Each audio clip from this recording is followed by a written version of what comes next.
Today is November 29th, 2022. This meeting will take place from 10 a.m. to 1 p.m. My name is Caroline Keefe, and I'm the Regulatory Officer within the Public Land Compliance section of OTPLA, the Office of Transactions and Public Land Administration. And I will be serving as the moderator for this meeting today. Okay, next slide, Nancy, please. We're going to start off with a general disclaimer. The information presented during this meeting is intended to facilitate discussion on various existing and potential regulatory mechanisms. No final agency decision regarding this information is expressed or implied, and this meeting is being recorded. Next slide, please. I'm going to go review how we're going to take attendance. For those of you attending on Teams, we ask that you please enter your first and last name and organization that you represent in the chat box. This is in lieu of a sign-in sheet. For those who are dialing in, we're going to ask that you please email us your name, phone number, and organization to our email address at otpla@dep.nj.gov.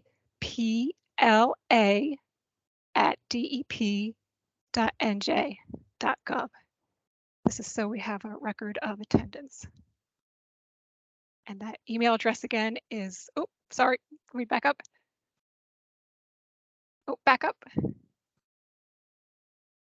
And that's what happens when you leave me in charge of things. That's okay. Well, I'll say the email address again is otpla@dep.nj.gov. Let's see. You might just hit an arrow. The back arrow sometimes does it. Yeah, I'm doing the arrow. I'm doing escape. I'm fired. That's all. What I can do is just hold on, folks. All right. Are you? I'm not sharing anymore, correct? Correct. Okay, so let me get back to where I need to be. There we go, and here it is.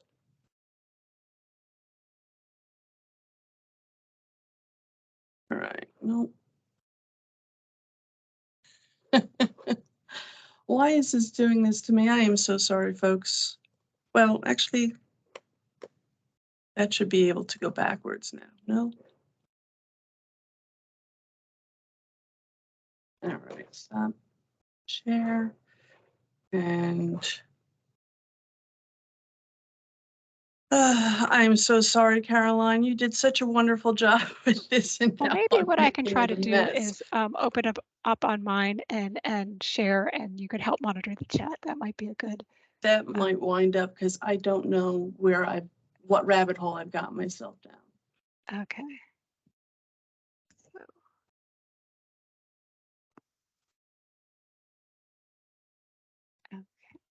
While we're figuring out the slides for those of you who just joined us, we're asking you to put your name and your affiliation into the chat, just as in lieu of a sign-up sheet.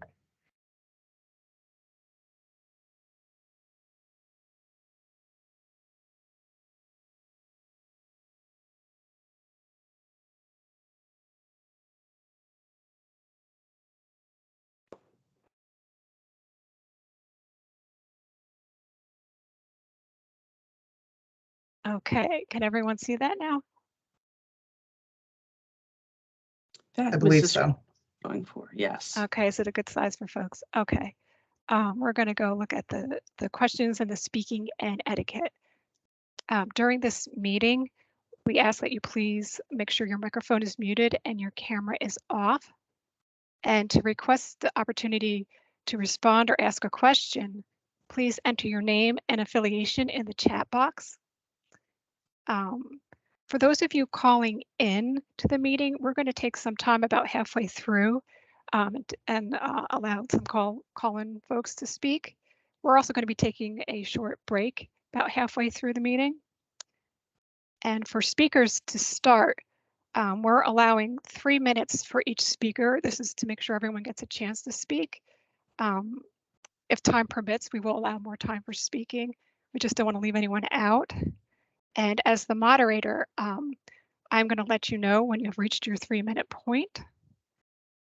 Okay. Also, if you're experiencing tech issues, like we may be, please use the chat and we will try to assist you, or we have somebody on standby to help with that. And at this time, I would like to introduce Judith N.J.A.C, the Assistant Director for the Office of Transactions and Public Land Administration. Judith will be leading the next portion of the meeting, and I'll be continuing to serve as moderator. And Judith, I yield the floor to you now. Thanks. Can you go to the next slide? So as some of you may know, we had a reorganization almost a year ago at this point. Until that time, Nancy Lawrence, who is also helping us moderate, Caroline and I were part of the Green Acres program. And we and another section from Green Acres were pulled into this new office called Transactions and Public Land Administration, which was intended to centralize contracting and grants. Someone's asking if the slide can be enlarged. I don't know if it can be, Caroline. I'll warn you, you're not really going to be able to read the org chart all that well, even if we enlarge it, but we could get that to you separately. We'll try to enlarge it while I'm speaking. Okay. So what some of you may have known as the former Bureau of Legal Services and Stewardship is now the Public Land Compliance section within the Office of Transactions and Public Land Administration. That's the center part of this chart, and that's actually the section that's most directly responsible for the parts of the rules that we're talking about today. Over on the left, where it says Public Land Administration, some of you may know that section as having been the Office of Leases and Concessions that was formerly in the Assistant Commissioner for Natural and Historic Resource Program area. That Assistant Commissionership no longer exists. And over on the right, in kind of the pale purple color, is what we now know as our Legal and Transactional Operations section, which is essentially the Green Acres closing team, headed by Lauren Procida, who's an attorney, and our paralegals who help us handle our closings. And I don't know what happened to our slides. Okay. So sorry. So the new office is headed up by Rob Guzek, who I don't think is on the phone with us yet, but might be joining us a little later. As director, I am the assistant director. Nancy Lawrence is the manager for the Public Land Compliance section. Our Public Land Administration section is headed by Adria Wenzel, and the Transactional Operations section is headed by Lauren Procida. So again, this office was intended to bring a lot of functions related to administration of both the department's own land and other publicly preserved land into one place to ensure consistency of decision making, and to, hopefully over time improve efficiency in how we respond to requests to use properties, both DEP owned and locally owned. Next slide, Nancy. Or Caroline, sorry. So our team for purposes of the upcoming rulemaking is Rob, our director, myself, Nancy Lawrence, if you can wave, just because I don't think we introduced you, Nancy. Nancy Lawrence, who, as I mentioned, manages the Public Land Compliance section, and Caroline Keefe, our regulatory officer. Next slide, please. So what we're here to talk about today is what right now is part of the Green Acres rules. And if you go to the chat, where you are entering your name and your affiliation, at the very top of the chat, we provided some links. One is to the existing rules. One is to the hot topics document. Caroline, we put something else in there too. What was it? Oh, we have the rules, the hot topics, we have our email and our website. Oh, our email address, yes.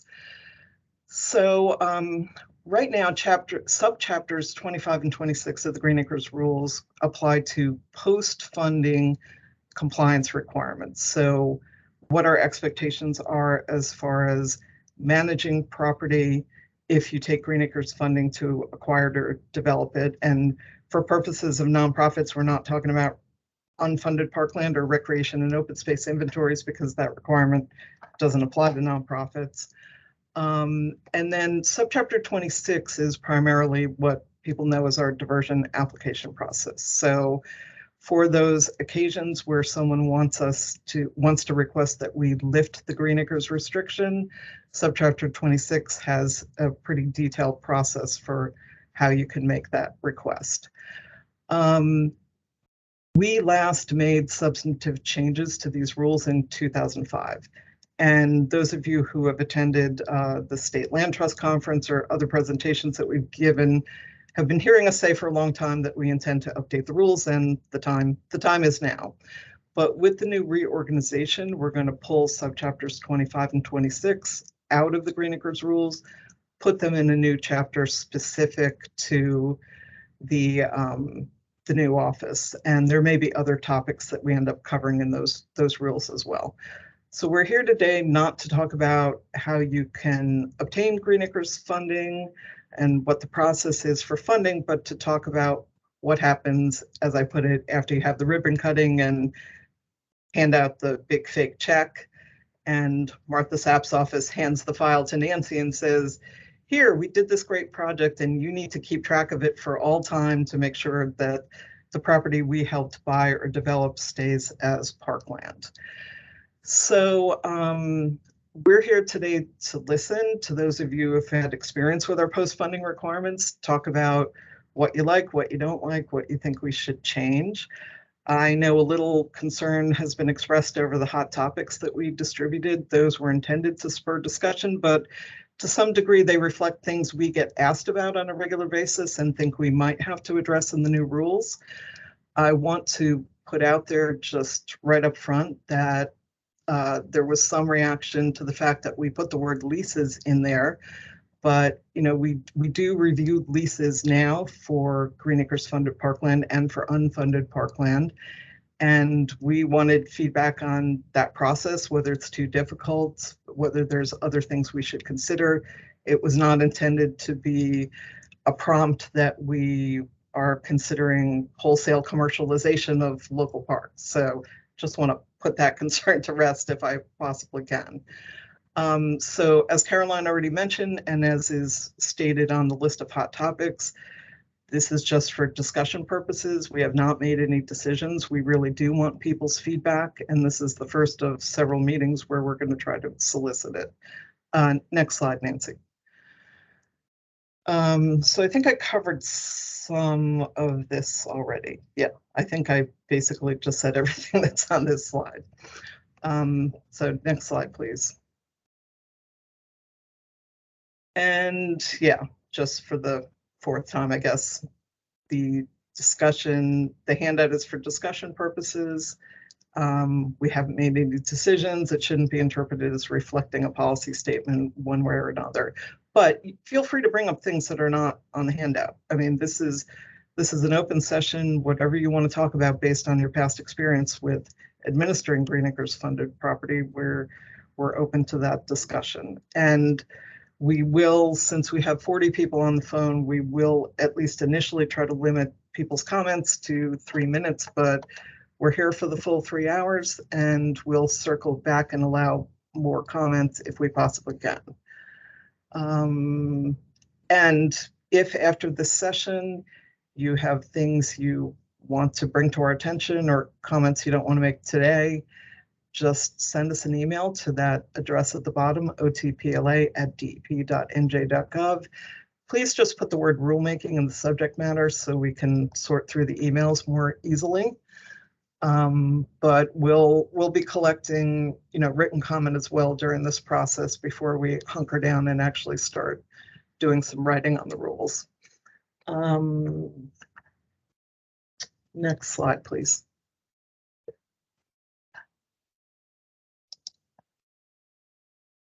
Okay, I think we want to leave it kind of on here and open it up, the chat up for people to enter their name and organization if they wish to speak at this time. Okay, so yeah, I'm going to leave to Nancy and Caroline how to determine the order of commenters as far as who wants to speak. I just also wanted to mention that I'm not sure time permits for us to have a real dialogue about these issues. I think I'll jump in if I think if there's an inaccurate interpretation or any issues like that. But you know, right now we're going to listen to you and receive this information. We're going to post this recording and make it publicly accessible, although it might not be available right away on the website. We have to run it through our IT people for them to work their magic so we can post it on the website. Oh, and for those of you who have asked about future meetings, we've scheduled 2 more meetings. Those are going to be targeted at local officials, counties, and municipalities. They are open to the public, and we've set them up that the call-in information in the meeting link is identical to this one. So the next 2 sessions are on the 13th from 2 to 5 in the afternoon, and on the 15th from 9 to 12. And then we're going to have to take a little break for the holidays, and we anticipate that we're going to schedule some more meetings, probably the 3rd and 4th week in January. Probably initially a couple of sessions open to the general public, and then, you know, depending on interest, one more targeted to the nonprofits and whatever we can squeeze in. So let's open up the floor. I think we have someone who wishes to speak. Dr. Emil DeVito, New Jersey Conservation Foundation. You can unmute yourself, and if you'd like, turn on your camera. And again, everyone's going to start with 3 minutes. If it looks like we have more time as we move forward, we can allow for more time to speak. Before I get into my regular comments, do you want us only to speak to issues related to nonprofit parkland today, since it's the nonprofit meeting, or do you want us to address issues on municipal and county parkland also? No, anything pertaining to 25 and 26 is fair game, whether it's nonprofit or local. We just don't want to talk about funding, about obtaining funding. Okay, so I'll just run through very quickly a couple of issues. Regarding diversions, I've been in many of the local public hearings about diversions over the last 20 some odd years. And one problem is that if there's a reason that a town or county or whatever wants a diversion, they generally have the contract purchaser and the preliminary approvals, if not final approvals, and all sorts of other things already done for the planned development, whether it's a simple road widening or whether it's condominiums. And then all of a sudden, at the very end of the process, after tons of money have been spent, then they have a Green Acres hearing to determine whether or not the public wants to see the parkland diverted. And I think that's backwards. And they shouldn't be able to spend all that money and then come in for a rubber stamp at the end. And then also when the public hearings are run, I know Green Acres doesn't have enough staff to attend all those public hearings or run the hearings. But almost every time the municipality, especially if it's a municipality, does a dog and pony show and is incredibly threatening to the public who wants to speak, and either tries to not let them speak or tries to limit what they can say, or tells them if they don't have something new to say that they can't speak, makes personal attacks on the people who start to speak and then scares away anybody else from speaking. That's happened numerous times in public hearings that I've been in. So I think the public hearing process, both the timing and the way it's run, is seriously flawed. That's one thing, or a couple of things. I think that when towns are responsible and they come in for a Green Acres diversion before they actually divert the land, I don't see any harm in having a process play out in a timely way, and sometimes it takes a long time. But whenever there's a diversion that's already occurred, and which doesn't happen very often, but many times does happen, the public, there's no penalties, and we have the one famous case at Braddock Park where the process just goes on and on forever, and Green Acres has no way to resolve it. So I think there need to be fines and penalties that increase over time in order to get an illegal diversion dealt with. Either make it a permanent diversion and get the replacement land, or undo the diversion. I think the appraisal process leaves a lot to be desired. The famous one, my most famous one is Jamesburg Park, where, they took an incredibly valuable piece of land and the appraisals, were done on that land. And then right after the project was approved, then they gave sewer approvals and all sorts of other development approvals and made the land way more valuable. So I think the public didn't get a fair shake in that one. And there've been I many think others just like that. we just hit the 3-minute mark. We thank you Okay, for your well, there's other comments. people from N.J.A.C will pick up some other comments. Okay, and again, if we Caroline, have, before you get to the next speaker, I just want to mention something. okay, Emil, I should have mentioned that one of the things on the hot topic list, but something we definitely will be doing in the new rules, is as part of the reauthorization of the Preserve New Jersey Act. So there was a dedication of the corporate business tax as the stable source of funding for Green Acres. The Preserve New Jersey Act specified how that money was to be allocated between farmland, DEP, and historic trust. That authorization was set to lapse and needed to be reauthorized. In the reauthorization, Preserve New Jersey Act 2, if you will, Green Acres was given administrative penalty authority. That's not something we can implement without rulemaking. So a large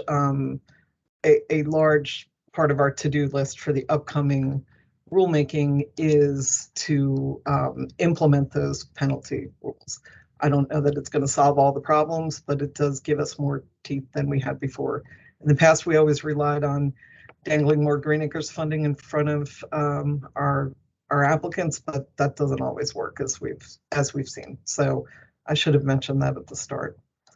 Go ahead, Caroline. okay. Next we have Elliot Rugo would like to speak. Good morning.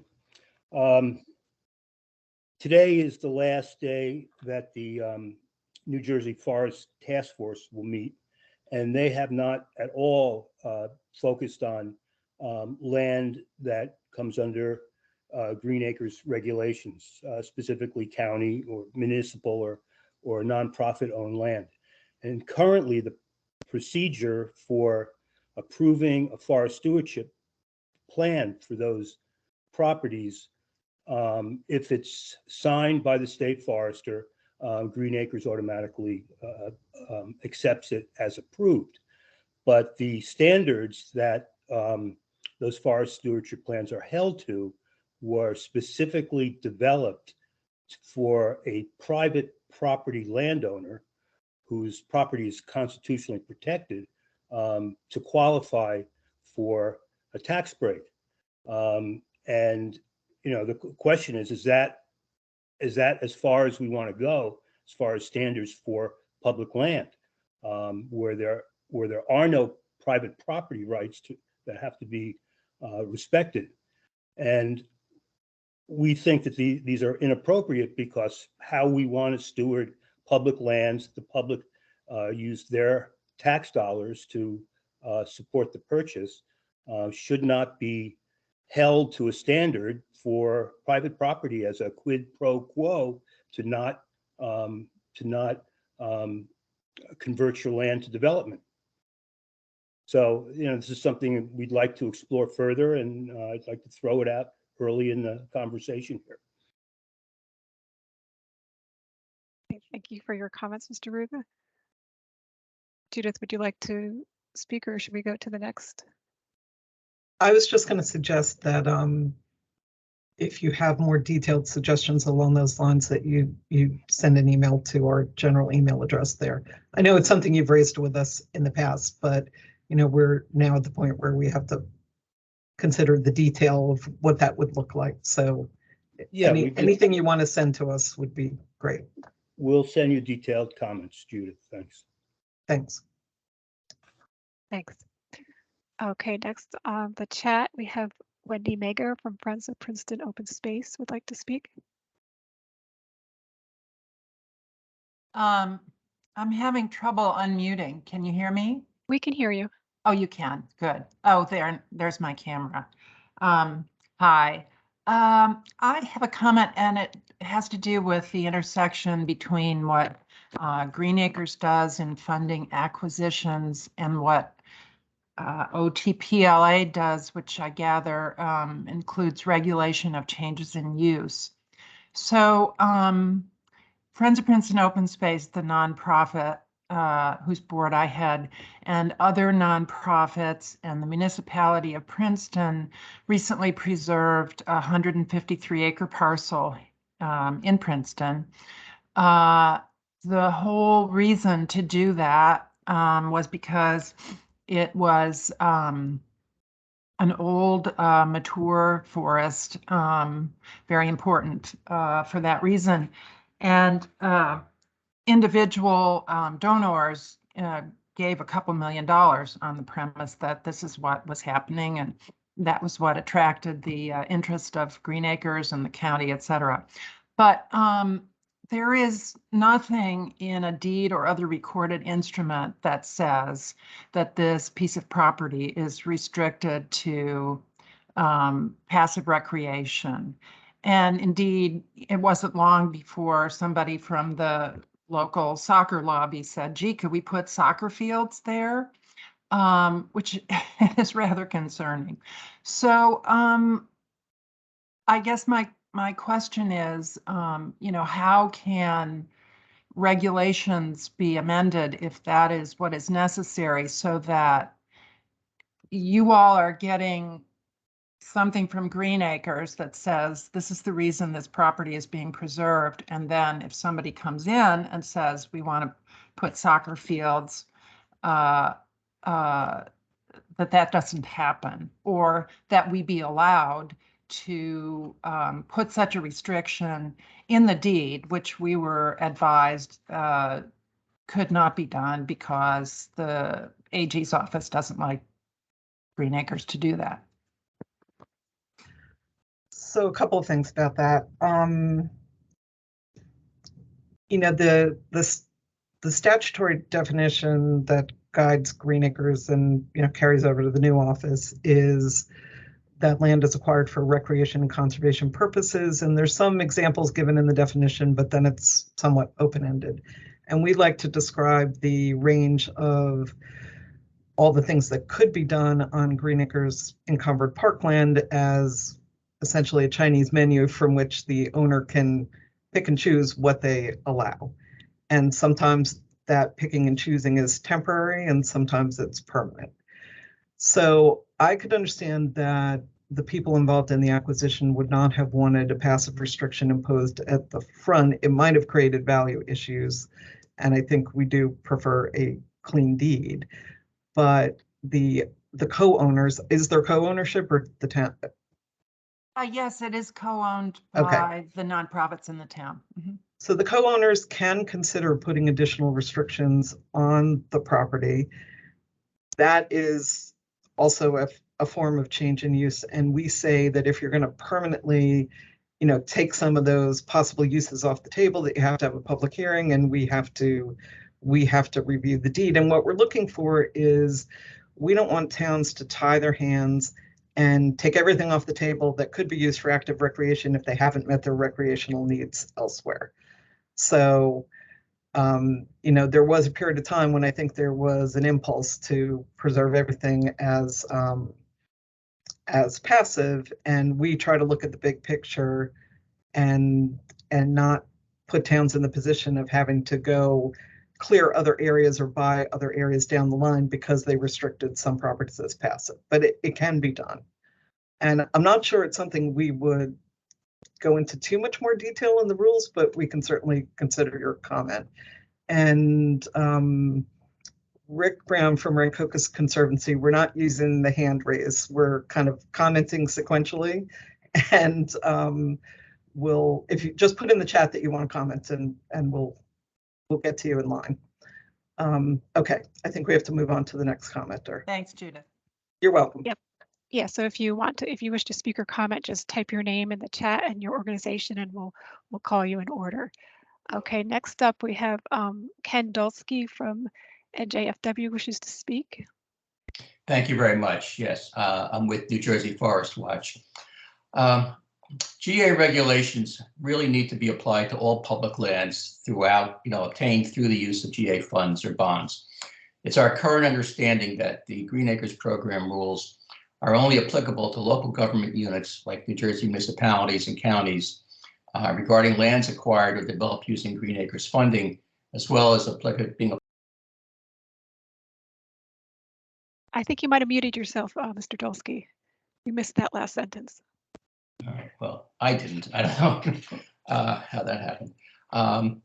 So I said, they only apply, we understand today, to municipalities and counties, as well as nonprofit organizations. Now, this was done by an analysis of New Jersey laws that was conducted by a subcommittee of the Forestry Task Force, and that found that the adopted rules are not applicable to state-owned lands acquired or developed using Green Acres funding. There must not be any special exemption from GA regulations for state DEP, fish and wildlife projects. All forest projects on public land, state, county, municipal, must be regulated and managed according to GA regulations.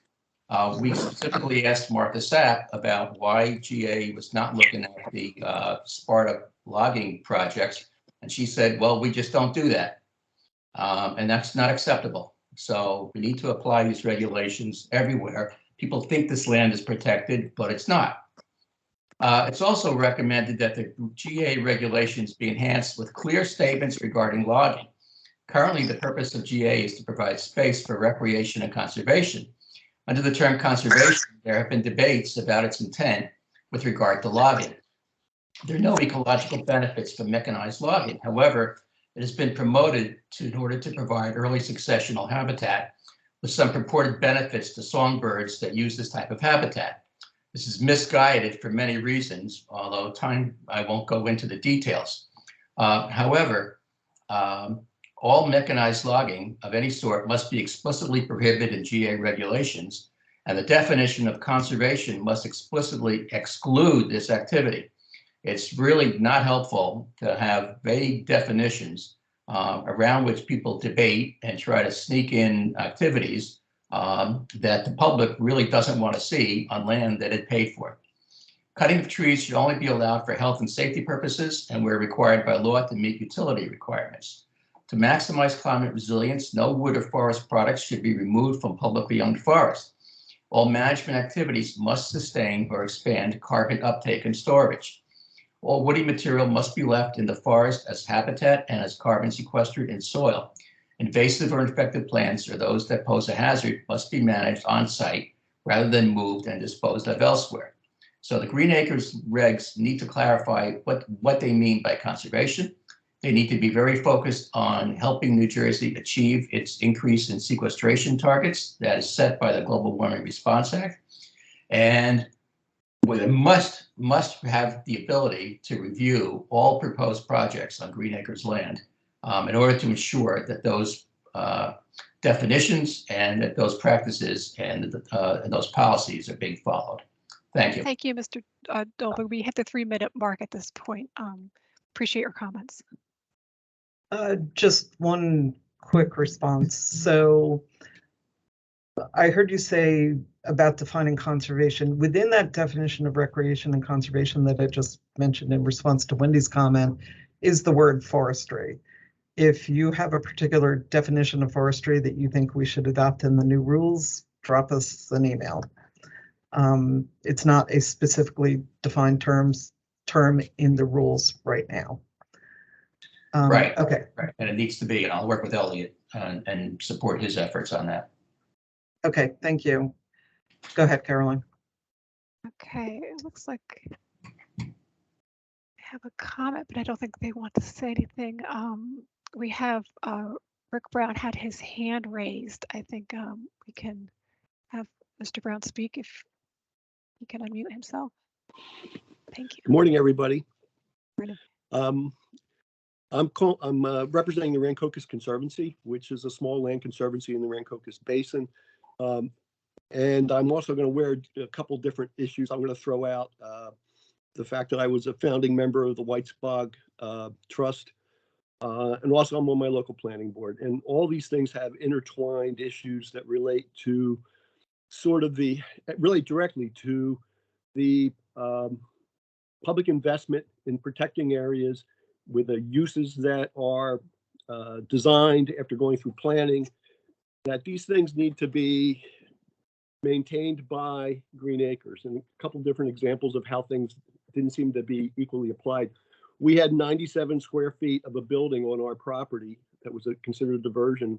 And the Conservancy was told essentially that we would not be able to, or we would be threatened with not being able to access additional Green Acres funding. We worked with the property owner and we have worked with attorneys, and after $7,000 were expended, we had a court order that said that the guy had to move his stuff, and he removed the 97 square foot of building, which could have been more easily solved by perhaps a de minimis sale or something like that for this. Then I get into White Spog. White Spog, when that was protected, first off, it was purchased with Green Acres funding. It was one of the original Green Acres funded projects. And yet, when the cranberry grower who was leasing the property decided that he could just change it into cranberry bogs, the Parks and Forests signed off on it. Everybody else did things. And if not for the commissioner at the time, Mark Moriello, the place would have been turned into more modern cranberry bog, which was contrary to the whole idea of getting it purchased and having the area protected under a management plan, which it needed at the time. Finally, I want to get back to, in my town, I'm on the planning board. We have a lake that was purchased with public funds, and at the time it had certain dedicated areas, dedicated in that they were known as beaches or playgrounds. These properties were on the Rossi. My town mayor at the time, who's now the former mayor, decided that he never thought that the area was a beach and it shouldn't be a beach, so he had rocks placed in there to prevent people from getting in the water. At any rate, long and short of it, he did all this stuff without ever having any public hearings with the town or other public members to talk about what could happen there. And yet all this stuff went on, and apparently there was no similar threat of, since they were changing the use or having a diversion in my mind on this, of having equal pressure placed on the town that had been placed on our small nonprofit conservancy. So that's my concern, is essentially I voice support for essentially having a level table, and what local conservancies need to do is what towns need to do and what the state needs to do. Thank you. I think you timed that just right at 3 minutes. We appreciate your comments, Mr. Brown. Judith, did you want to respond or? No, thanks, Okay. Rick, for your comments. Okay, let's see. So we have next speaker, Alan Hunt of the Musconetcong Watershed Association. Mr. Hunt, you can unmute yourself. Great, thank you. We have a stewardship grant from Green Acres on an island parcel that we own in the Musconetcong River, and we're not quite through with the project, so a lot of the post-implementation things haven't hit us yet. I will say that section 25.5 regarding the transfer is something that we did plan our project around, that would eventually would like to transfer it to a municipality. And with the process that's laid out there, we feel very comfortable that we can do that effectively, and we wouldn't want to see that change. 25.6 D5 covers a range of management activities. So it's great that we don't need approval for invasive species, fishing controls, and deer management. I'm wondering if that list should change from a such as to be more prescriptive, like including, more like SADC uses for their list of pre-approved activities on their easements. One thing I'd like to see added is erosion and stream bank protection efforts. 25.6A1I4, the sign posting when there's going to be a change in use is really important. Sometimes that's the only way that we learn that an activity is going to happen on a parcel. And that did come up. Hunter County wanted to put a radio tower on the Jugtown Mountain Preserve in Bethlehem Township. And just like Emil said, they proceeded with getting their FCC approval for the tower, which they had in hand before they did their first public hearing. And Green Acres did not attend the hearing, and all these plans are going forward, and no one's really thinking about what the impact is to that public land until the last minute, and people waste time on it. Our National Park Service river manager commented on it because it's a scenic view shed for the Wild Scenic River that we're a part of. And now he has a sheaf of paper from Hunterdon County's attorney to deal with. And why should he be the one dealing with that if that's just not going to be an allowed use from Green Acres? That should really happen much earlier. And one thing I'd like to say, and this is the final thing, is if you can make clearer for the nonprofits what the public contract law requirements are for Green Acres projects, that would be really helpful. Like what ones apply and what ones do not, because the public contract laws are in for public entities. The Green Acres rules exempt us from certain parts of that, but then refers back to the public contract law and then the terminology there doesn't make clear if we have to comply or not. So that would be very helpful to have someone develop a resource guide for nonprofits in the application of the Green Acres required public contract law requirements. Thank you. Thanks. Those are helpful comments. And since it appears we have time, I'll just respond on a couple of things. Change in use is a difficult process for us because it's a public notification and hearing process and not a Green Acres approval process. So where we normally might be more prescriptive in giving examples in the rules, I think we were deliberately less prescriptive in the section that you cited because it's really up to the park owner to decide whether to have that hearing and whether they think what's being proposed qualifies as a change in use. So I see you laughing, Rick. That just puts us in a difficult position. It's hard to, we always counsel people who ask us about change in use that they should err on the side of caution. They should assume that they should go through that process. They don't always take that advice, but that's something we can certainly look at, whether we can give more examples of things that we don't think are change in use so that there's not a question about that. We are definitely going to look at that local public contracts law for a couple of reasons. I think you're right in suggesting that because it wouldn't normally apply to nonprofits, we could be more clear there. But I think we're also finding that for leases that we're asked to review for municipalities, that they always seem to find a way to argue that they're exempt from public bidding. And actually, this has to do with nonprofits a lot of the time. I think there is language in the local public contracts law or elsewhere in Title 40 that allows them to enter into direct arrangements with nonprofits to operate or manage properties. So I would say most of the time when we get a lease to review with a nonprofit or another organization, we're given a reason why it's exempt from bidding. So I think that's an issue we need to look at anyway, as far as whether we even discuss it in our part of the rule or not. I will say though that on the funding side, Martha Sapp does make the nonprofits go through a process similar to bidding in order to receive funding, and whether she's going to be more detailed about that or revise that, we can make her aware of this comment. I think we had a couple of people pop up that they want to speak, so I don't know who's next. We have Jeff Tittle next on our list. Mr. Tittle, if you'd like to unmute. Sure.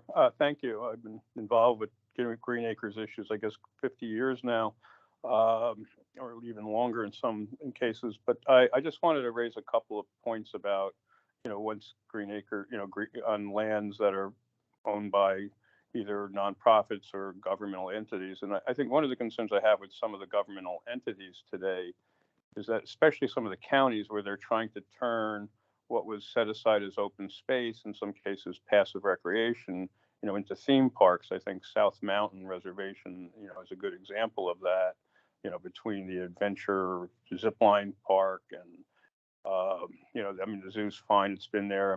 Then they had to put in a parking deck. So I was involved with doing that, and then the Bloom's restaurant next to a reservoir, and then the battle that happened over they wanted to put a giant amphitheater in. And we're seeing this in other counties as well, where they seem to look at this open space as a place for economic development, not necessarily a place for recreation or in some counties where they want to put like 14 ball fields. And I think there has to be a part of the regulations, some type of limit on these types of development, whether it's a county park or a municipal park or a state park. There's nothing wrong with concessions, having a nice hamburger stand or, you know, renting kayaks or whatever. But I think there's also been a push in certain places to really allow for the development, you know, the roustification, as we used to call it, of our parks. The other issue, you know, to me is also how we get in and out of our parks.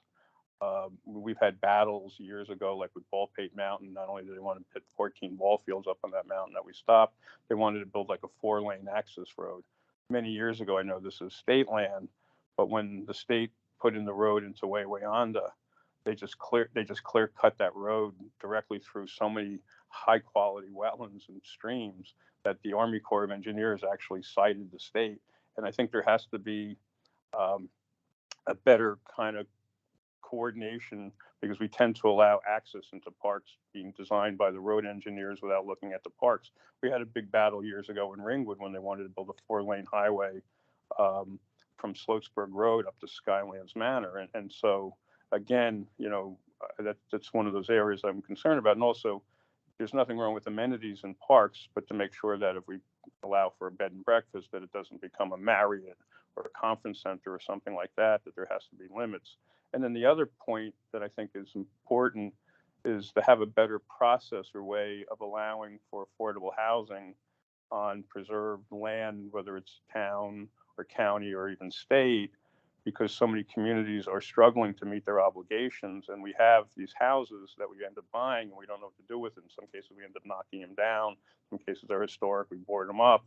But to come up with a process, Massachusetts actually has done some wonderful things on preserved land, where they've taken existing houses and renovated them into, and barns and structures into affordable housing. And from the road, it still looks like the old farmhouse and the old barn. And meanwhile, there's like, you know, 16 units of affordable housing there. Lambertville may have some property like that in other places around, where we need to kind of look at how we can kind of better work with the communities on allowing affordable housing in existing structures. That's it. Well, that's good. We just hit the 3-minute mark. Thank you, Mr. Tittle, for your comments. Thank you. Okay, we're going to move on to the next speaker. We have Sylvia Solon would like to speak. Sorry if I mispronounced your name. Is Solon? Yes, you got it. Thank you. I'm just seeing some of the comments in the chat, and I wanted to sort of mirror some of the comments with regards to the climate crisis that we are in, and New Jersey being ground zero, with our state climatologist, David Robinson, talking about the 3-degree change that's happened just in New Jersey alone. I want to remind all of our folks on this call how important our green acres, intact forested lands are to help mitigate climate change. And I know it's been addressed previously with regards to the state's goals for addressing carbon sequestration.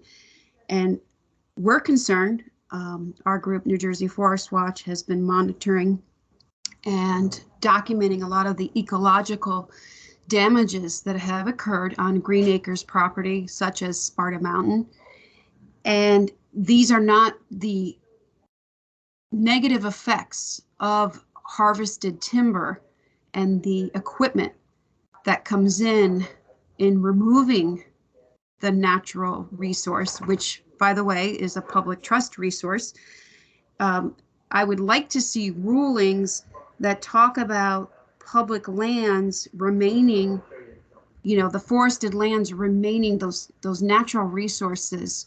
They belong to the people of New Jersey. They do not belong to the government bodies or the municipalities that are charged to manage those lands.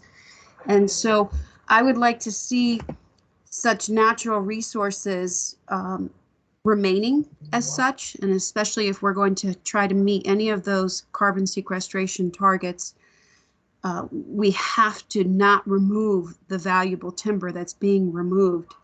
The other concern that I have is that there's a push in the state to put solar panels and warehouses on many of our Green Acre lands. And we need, once again, to look at these areas as total carbon sequestration, pools, and have them remain as such and not have them be diverted in other capacities. We need to also include that the exclusion of these natural resources, for example, I think Ken had mentioned, if there is a girdling project that needs to be done, the natural resource of the state and the public trust needs to remain on site. So forest in general should remain as intact forest and not be allowed to be monetized by private groups who can benefit from the sale of the natural resources. When I think about New Jersey residents, how we pay for these open spaces, it's so important, especially with, what happened with COVID. We all gravitated to the outdoors, and we need to continue to have our Green Acre lands provide us recreation and conservation purposes.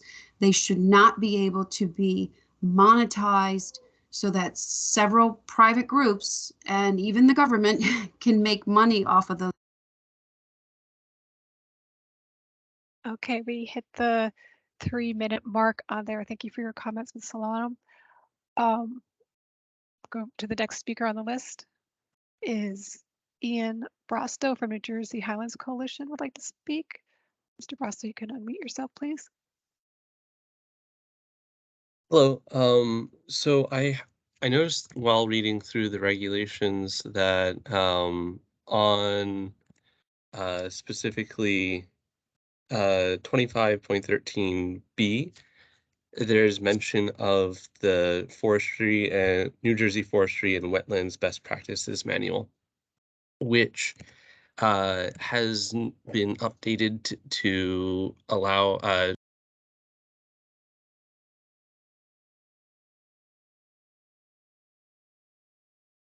Sorry, you accidentally muted yourself. I don't was know. given. I think someone might have. Someone muted me. It said. All right, and let me go Go back ahead. to Sorry. No worries. So I noticed that there was mention of the Forestry and Wetlands Best Practices Manual, which hasn't been updated to accommodate for the climate initiatives and climate goals that New Jersey has put out. I was wondering if there was any consideration of updating the reference documents that you would be used in under that section for future decision makings. Absolutely, as appropriate. And Okay. the three of us are not foresters or wetlands experts, although maybe Nancy's a little more than the other two of us. So we're open to suggestions as to what the appropriate reference material would be there. Okay. That's it for me. Thanks. And can I just ask, is my slide still up there or do I need to reshare? It's not up there. I think we can put it up again later. I think it's fine to not. I was trying to unmute. Actually, it may have to do with how I rearranged my windows at one point. Yeah, so I see your slide, Caroline. Okay. Okay. Yeah, I see it. So you're good. Okay. Okay. Thank you, Mr. Brostow, for your comments. Let's try to see if we have someone requesting to speak. I don't see someone doing actual requests to speak. Well, Dan just raised his hand, but before that, I saw in the chat that Catherine had a question about historic houses. So I don't know if you want to speak on the record about that. This is Catherine Guest. Yeah, I don't know the last name. I'm calling for you. Catherine Suttle. Hi, Catherine. Hi, Judith.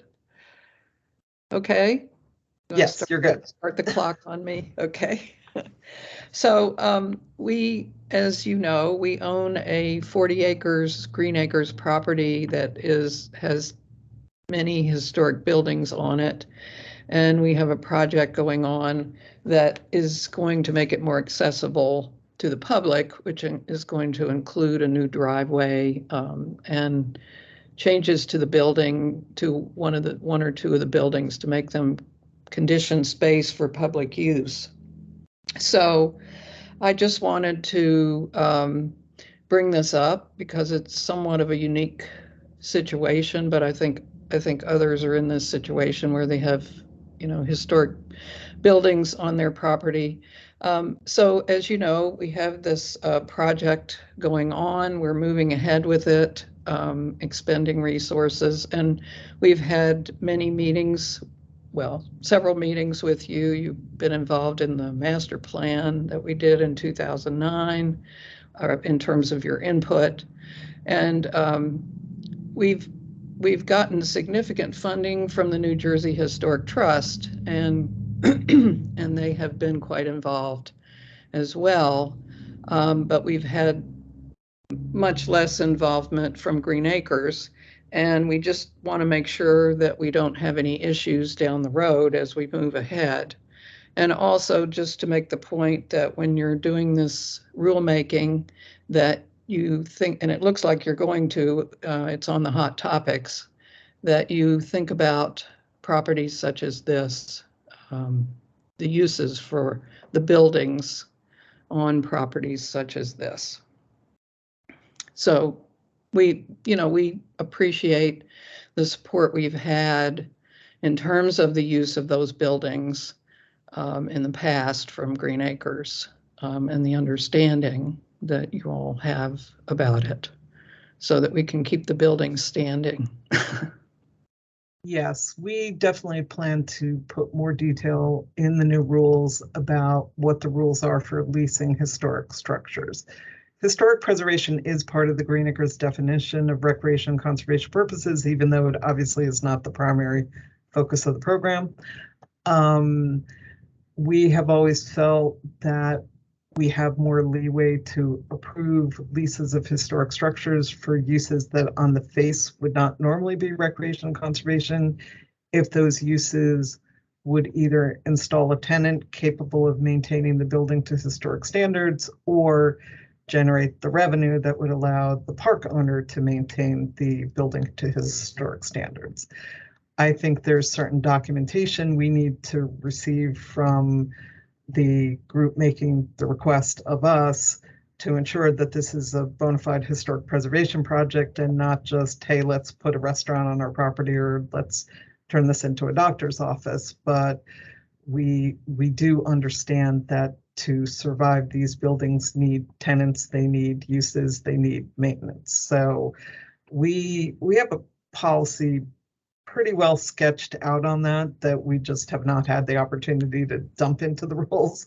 So we definitely plan to address that. And it could potentially, fit the affordable housing example that somebody else gave, if that would generate enough revenue to allow the building to be maintained to historic standards. So, well, Judith, I appreciate all that. If you could comment on the process for providing information to you to assure you that, the project is a historic, meets the Secretary of Interior standards, et cetera. Right. So I think probably in that part of the rules, we're going to outline specifically what we need in the way of submission. And part of that submission is going to be what's the plan for restoration. I mean, from talking to the State Historic Preservation Office, I think they think that 5 years is a reasonable amount of time for a building to be brought up to standards. And then maybe after that, it just needs to be maintained. So we would definitely be asking for a plan and financials and that type of information that we haven't necessarily asked for in the past. But that would then allow us to sign off on these leases. And to give you as much time as we can within the limits of our statute to have those arrangements. And is there anything we should do in the meantime before these rules come to be? We learn what they are. No, just keep talking to you. I don't think what we're doing is fundamentally different from the dialogue that we've been having with you about your property. I mean, I think the conversations we've had with you about that property have helped inform what we think the policy should be. So Great. it's a good example. Good. It's helped us too. So thank you. Thanks. Okay, I see that Nancy added Daniel Greenhouse to the queue. Mr. Greenhouse, you can unmute yourself and start speaking, please. Hi, thank you. So I think what I'd like to say is something general and then specific too. Generally, as you're aware, the voters have overwhelmingly supported the Green Acres program over the decades with constitutional amendments to support the open space, the preservation of open space for recreation and conservation purposes, and that's enshrined in the law and the Constitution. And you have an amazing opportunity to kind of implement those intentions, the voters, the overwhelming intentions of the voters with these regulations. Now, I think what's been happening is that people expect, and I can speak for just on behalf of myself, and I think what's reflected publicly is that people anticipate and expect that the preserved Green Acre parkland is going to be have heightened environmental restrictions. It's not just going to be like any other privately or municipally owned property where anything that the municipality or private property owner wants to do can happen on that land. It's been preserved so that it is a buffer for environmental pollution, that it preserves the environment, that it has heightened environmental restrictions. But many times we find out that as long as it's within a mushy, vague definition of recreation and conservation purposes, that anything goes and that there are no heightened environmental restrictions. For example, let's just say that it's agriculture or forestry or soccer fields or restaurants or anything else that any of these the other commenters have spoken about. If it's one of those things, as long as it fits within a very vague, undefined, discretionary interpretation of recreation and conservation purposes, then anything goes. But I would urge the DEP to take a more granular approach to what the public expects in terms of maybe having heightened environmental restrictions and a hierarchy of uses that are preferred on Green Acres preserved parkland. So for example, instead of having a source of pollution, you would want the best buffer or environmental, purposes of that property. So whether it be forestry or not clear cutting, let's just now get a little more specific, right? We're looking at 25.13A, and you have a requirement, the DEP has a requirement now in its regulation that it was going to review leases or use agreements on parkland. And there, the DEP really by the regulation is required to review whether the proposed lease or use agreement is within the definition of recreation and conservation, and other things in terms of temporality and also the use itself. And I think that you could get more granular there. You could get more resolute in terms of what that review process looks like, what kind of discretionary decision making you're going to make, and what kind of just binary choices you're going to make. For example, with forestry, you might have a commercial operation that is intended to produce a commercial harvest. The same as an agricultural lease. You might have a purely commercial use there that does not fit into the recreation and conservation purposes. Or you might look at it even more specifically in a more detailed fashion within your discretion to say, well, this could be recreation and conservation, or it might not be.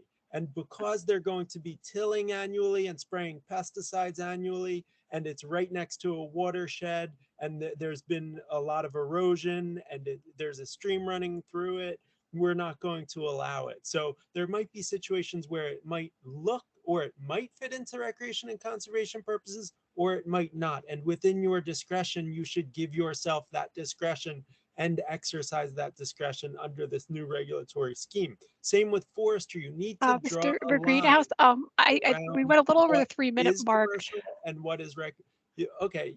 You need I to don't- draw a line in these new regulations. You need to be clear, but you also need to reserve some discretion for yourself. Thank you. Yeah, sorry to interrupt it. I think we may have more time as we go forward. If I we was have going to some- say, I think we anticipate that we're going to have more time. We can circle back to you, Dan. Let's just let others comment first. Okay, thank you for your comments, Mr. Greenhouse. Let's see. Okay, let me just make sure that I'm not skipping. Okay, so we have Amy Hansen from the New Jersey Conservation Foundation. If you could please unmute yourself. Hi, can you hear me? Yes. Thank you. This is Amy Hansen, Policy Manager at New Jersey Conservation Foundation. And I was pleased to hear Dan Greenhouse's comments regarding agriculture on Green Acres land. We're at N.J.A.C, we're urging Green Acres to support agricultural practices that are beneficial to natural resources, including water resources, wildlife, and pollinators, and especially those areas that are near waterways. We're hoping that that Green Acres will, possibly prohibit the use of synthetic chemicals in farming, as well as neonicotinoid treated seeds and applications of pesticides and insecticides, etc. We're also hoping that Green Acres would require delayed mowing for wildlife, for ground nesting birds. It would be great to have a policy regarding agricultural practices overall. Obviously, having greenhouses on Green Acres land, I'm not sure that would be appropriate. And certainly public access needs to be upheld. So we'd be happy to work with you on these guidelines. Thank you. Thanks, Amy. Thanks. Okay. Make sure I see comments, but let's go down a little further. We have Tim Morris from New Jersey Conservation Foundation. If you could please unmute yourself, you could speak now. Thank you. Can you hear me? Yes. Terrific. My name is Tim Morris. I'm the Director of Stewardship for New Jersey Conservation Foundation. And I wanted to talk about hunting on these lands, in particular deer hunting. I saw on the hot topic sheet that one of the items listed was how can OTPLA ensure that hunting privileges are administered fairly? And certainly we would support an effort to make sure that hunting privileges are distributed fairly. But I wanted to address, I wanted to highlight that, deer management really needs to be seen not just as a recreational pursuit, but as an important management tool. I think that it's, very widely recognized that the deer overpopulation problem that exists in most of the state is one of the biggest threats to natural resources and protecting natural resources on our preserved lands. And so we have to make sure that in making sure that hunting is distributed fairly, that we're not undercutting its usefulness as a management tool. And in particular, I think that if there were a mandate, for example, to have a high turnover in hunters, if you had to have different hunters every year, for example, I think that would really undercut the ability for hunting programs to effectively manage deer. Hunters that don't have an expectation to remain in a program, a deer management program, don't have an incentive to follow rules. They don't have an incentive to harvest, to achieve harvest goals, and they don't have an incentive to get along well with other users of the parklands. And hunters that have an expectation to stay in a program do have an incentive to do all those things. It's really important to recognize that just having recreational hunting is not really that effective at managing deer. You really need to have a managed program to do that. And so it's important that we allow managed programs, like highly managed programs, to exist. Rules that could be considered that I think would be important could include, rules that would encourage managers of these preserved lands to have aggressive deer management programs, for instance, requiring that hunters take does before they take bucks. And then to the issue of equity, which we do certainly think is important, that we give hunting privileges or opportunities to hunt out equitably. One important thing we think to consider would be providing access to members of New Jersey's Native American communities. We've heard from at least one Native American group that they have difficulty finding access to preserved open spaces where they can hunt. And so in some way, thinking about how that inequity could be resolved or could be addressed in some way might be helpful in considering the rulemaking process. And that might be, providing access preferentially, or could simply be, like requiring that Native American groups, if they're in the area, are notified when these opportunities come up. So I just wanted to throw out some things that I think should be considered in, thinking about the rules for hunting. Thank you. Carolyn, I just want to respond a bit to that. It's interesting you should raise that issue because the current rules don't really say a whole lot about hunting. I think it probably is just lumped in with the rules about how to allocate limited memberships. But in practice, at least until recently, our kind of policy position was that you could have two types of hunting. You could have recreational and you could have more of a deer management program. Our Fish and Wildlife program doesn't like that approach. They see all hunting, I think, as recreation, even though I think they would agree that there's too many deer. So, they've been trying to push us back in the direction of it's all recreation, it should all be a lottery, it should all be open to all. So we're struggling with this issue. We would welcome, more detailed comments about how you think we should approach that.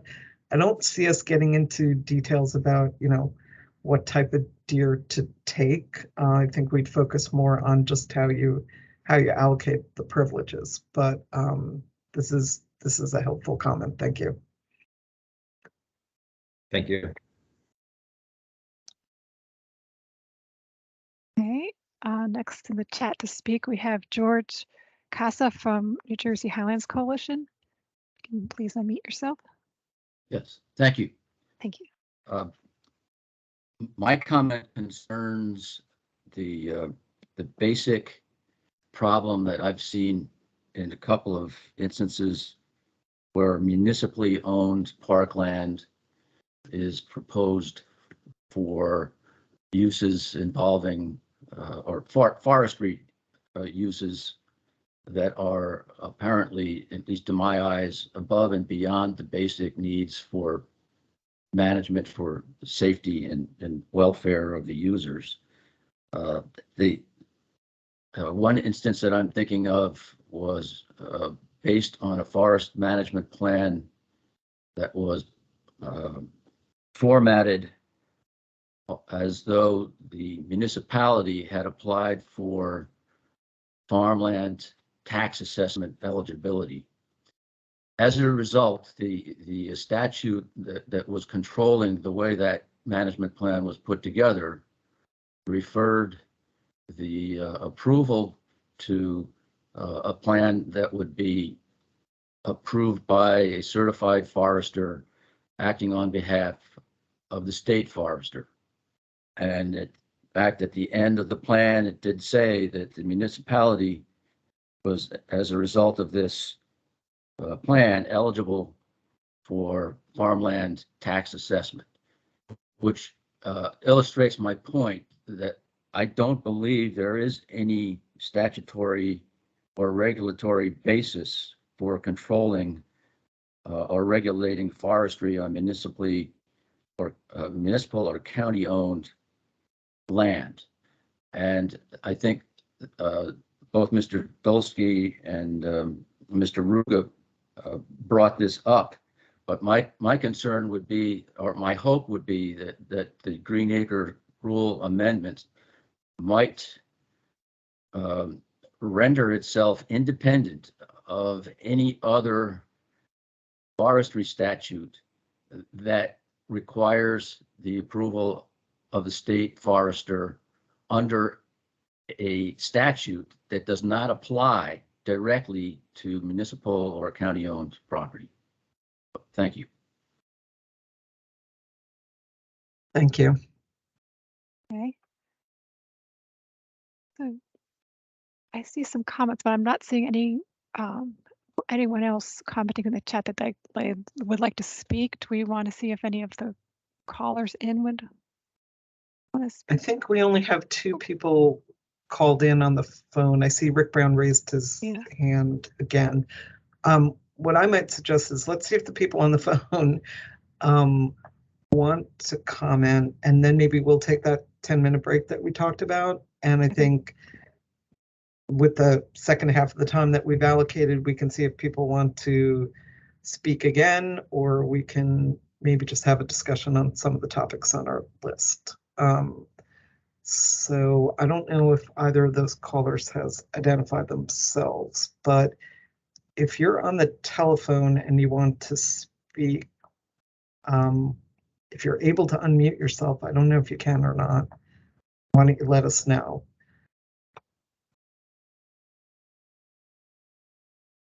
Yeah, I think Actually, but maybe I'm checking our email to see if they sent in their names. right, and I was trying to see if I could unmute them to just read the phone number and see if they want to comment. It's giving me the option to disable the mic, and I don't think that's what I want to do.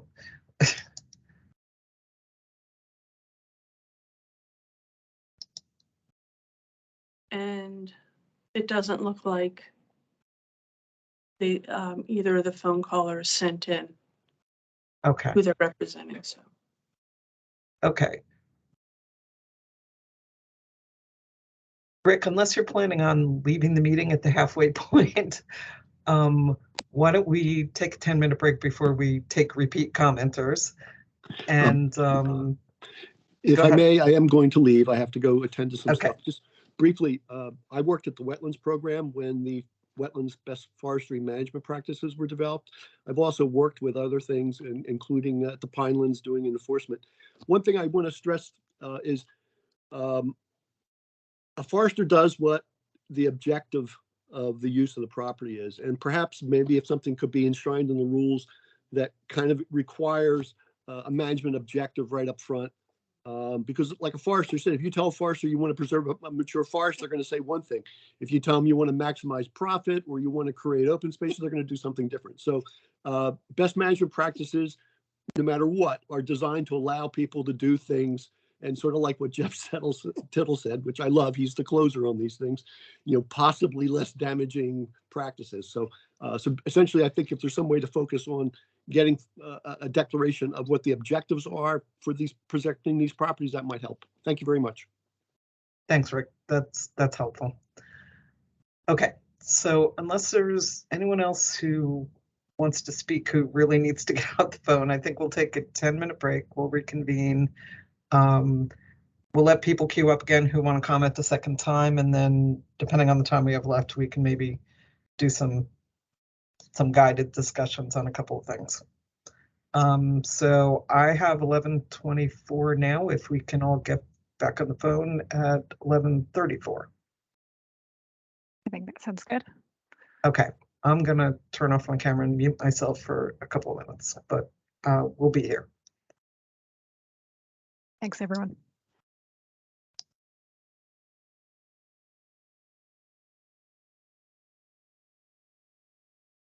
Hey, Nancy. So you can see my slides right now? Yes, I can. That's not an address. Okay. All right. So you can show the slides, and I had difficulty moving the slides. Okay. And are they like full size, like half screen? They're like 2/3 screen, and then the chat is, I mean, if I close the chat, obviously it gets a lot bigger. Then it's only the pictures. I'll take it. Yeah. Okay. I guess I'm gonna hop off now.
And maybe give people 1 or 2 more minutes to get back to their seats.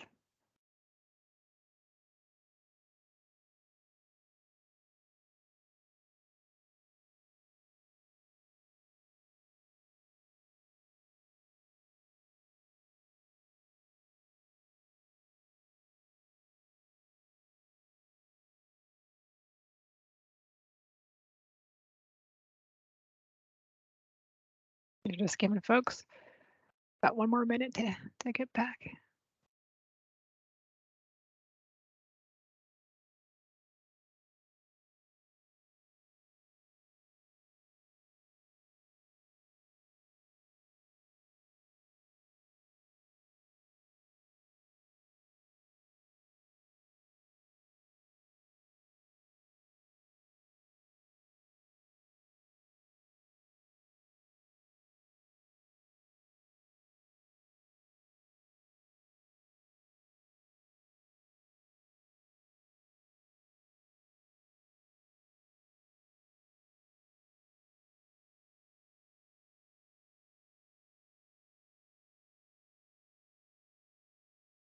Caroline, perhaps as a reminder, you can go over how to go ahead or how to go about getting your called upon to provide your comments. Sure, we can do a quick refresher on that.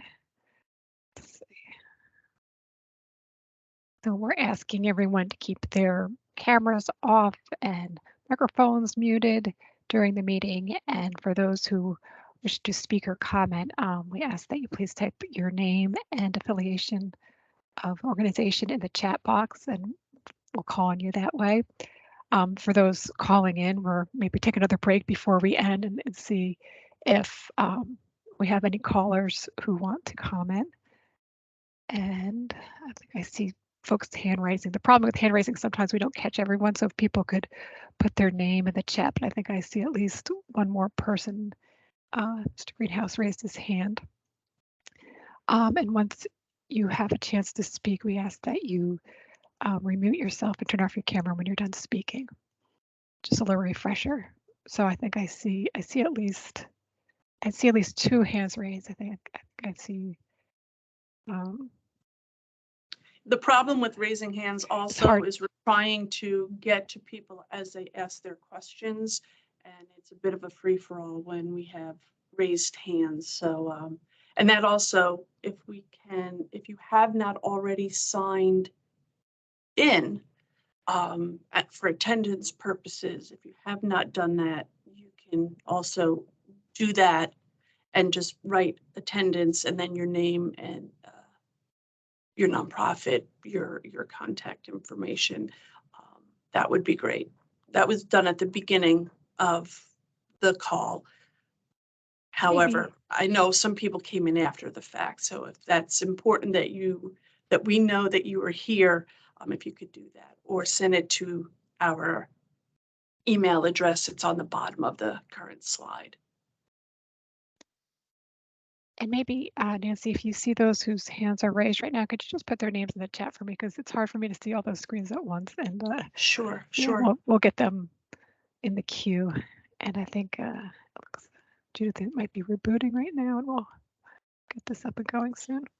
I'm back. I have to rejoin on my phone until my computer gets completely up and running, which it looks like it's almost there. But I'm on. I just have my camera off because I'm on my phone. Okay, and we just did a quick refresher of if people want to speak, to put it in the chat. Judith, do you want to keep it to the 3 minute allocation of time going to this half, or do you want to open up a little bit? Why don't we try 5 for people who want to comment the second time? Okay, because I think it looks like we're going to have time. Okay.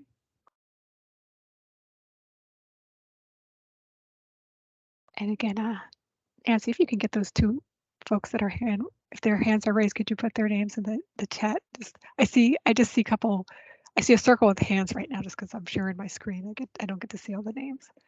Yeah, I did that, Caroline. Oh, I got you. Okay. Oh, there it is. Okay, sorry. My bad. No worries. Okay. Okay. Judith, do you want to wait one more minute or do you want to start with the next individual who would like to speak? No, go ahead, get started. Okay, it looks like we've got Elliot Ruga again from New Jersey Highlands Coalition would like to speak.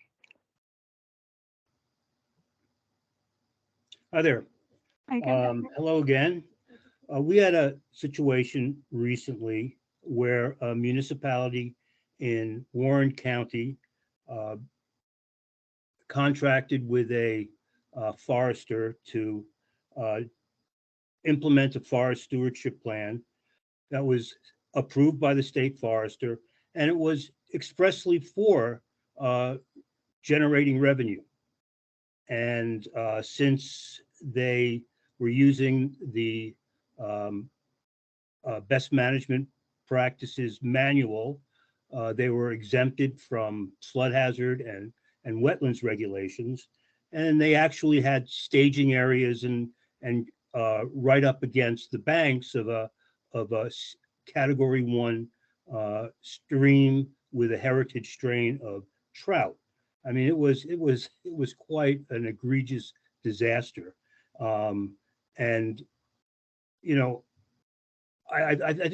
I think when people find out about this, they're horrified that this can these publicly owned parklands can be used to generate to destroy the ecological resources for profit on public lands. And so I want to ask in the next round of regulations, will there be a review process for when something like this is proposed to make sure this, what we would term abuse, doesn't happen again?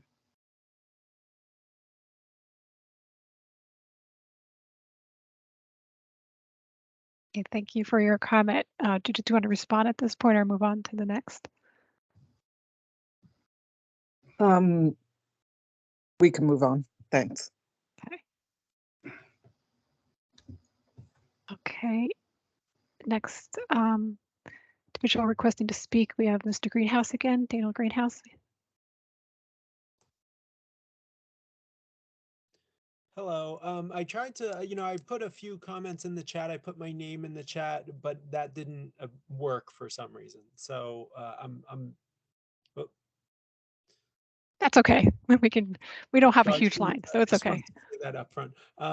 In following up on the previous comment by Elliot Ruga, I would ask that I would echo that and also explain a little bit further what type of process might be required in the regulations, in the new regulations, for a situation where a municipality or other parkland manager or owner doesn't think that they need approval from Green Acres, but a member of the public does think that the Green Acres program does need to approve the lease or use agreement or other type of agreement that is being let's just say it's a professional services agreement called by the municipality a professional services agreement, but let's just say somebody else thinks that it's a use agreement or a lease in another form. What does the Green Acres program plan to do about that situation, to include the public and allow the public to present the Green Acres program with something that it thinks that the member of the public thinks needs to be reviewed by the Green Acres program, but the party owning or managing the parkland does not think so. So that's the first question. And I think that that's a follow-up to Elliot's question. And I would also say, I'd like to reiterate, I had submitted a petition to DEP for rulemaking in the Green Acres program, and it was denied. And I think within the denial of DEP's denial of my petition to DEP, DEP said that it's a decision to approve or deny a lease a proposed lease or use agreement on Green Acres Parkland is not a final agency decision. I'm curious if that is going to be addressed. Obviously, I think it needs to be addressed in the forthcoming rules. I would again reiterate that. And again, I would just like to give the general idea that the public, myself included, looks at all of these Green Acres parklands as buffers for environmental pollution. And so we want to know with some certainty that if we live next to or buy property next to a piece of preserved parkland or advocate for the preservation of parkland, that there are going to be heightened environmental restrictions on that property. It's not going to be sprayed with pesticides. It's not going to be tilled annually. It's not going to be destroyed under the guise of recreation and conservation purposes. Thank you. Thank you for your Caroline, comments. if I could just make a couple of comments on that.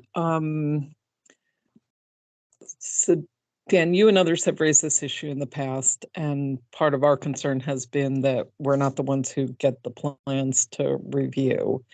How we can address that, I think, is up for discussion. I'm not suggesting that we're going to insert ourselves in the review process that forestry has, but maybe there's some sort of notice that we can require.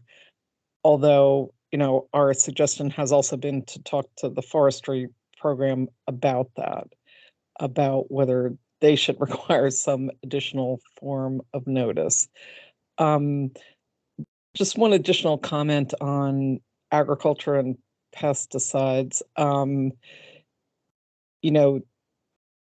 The nonprofits as a whole do lease out property for agriculture. I think they also are more conscious about pesticide use and are able to specify what they will and will not allow. But, farming occurs all over on preserved lands, even though we're not the Farmland Preservation Program.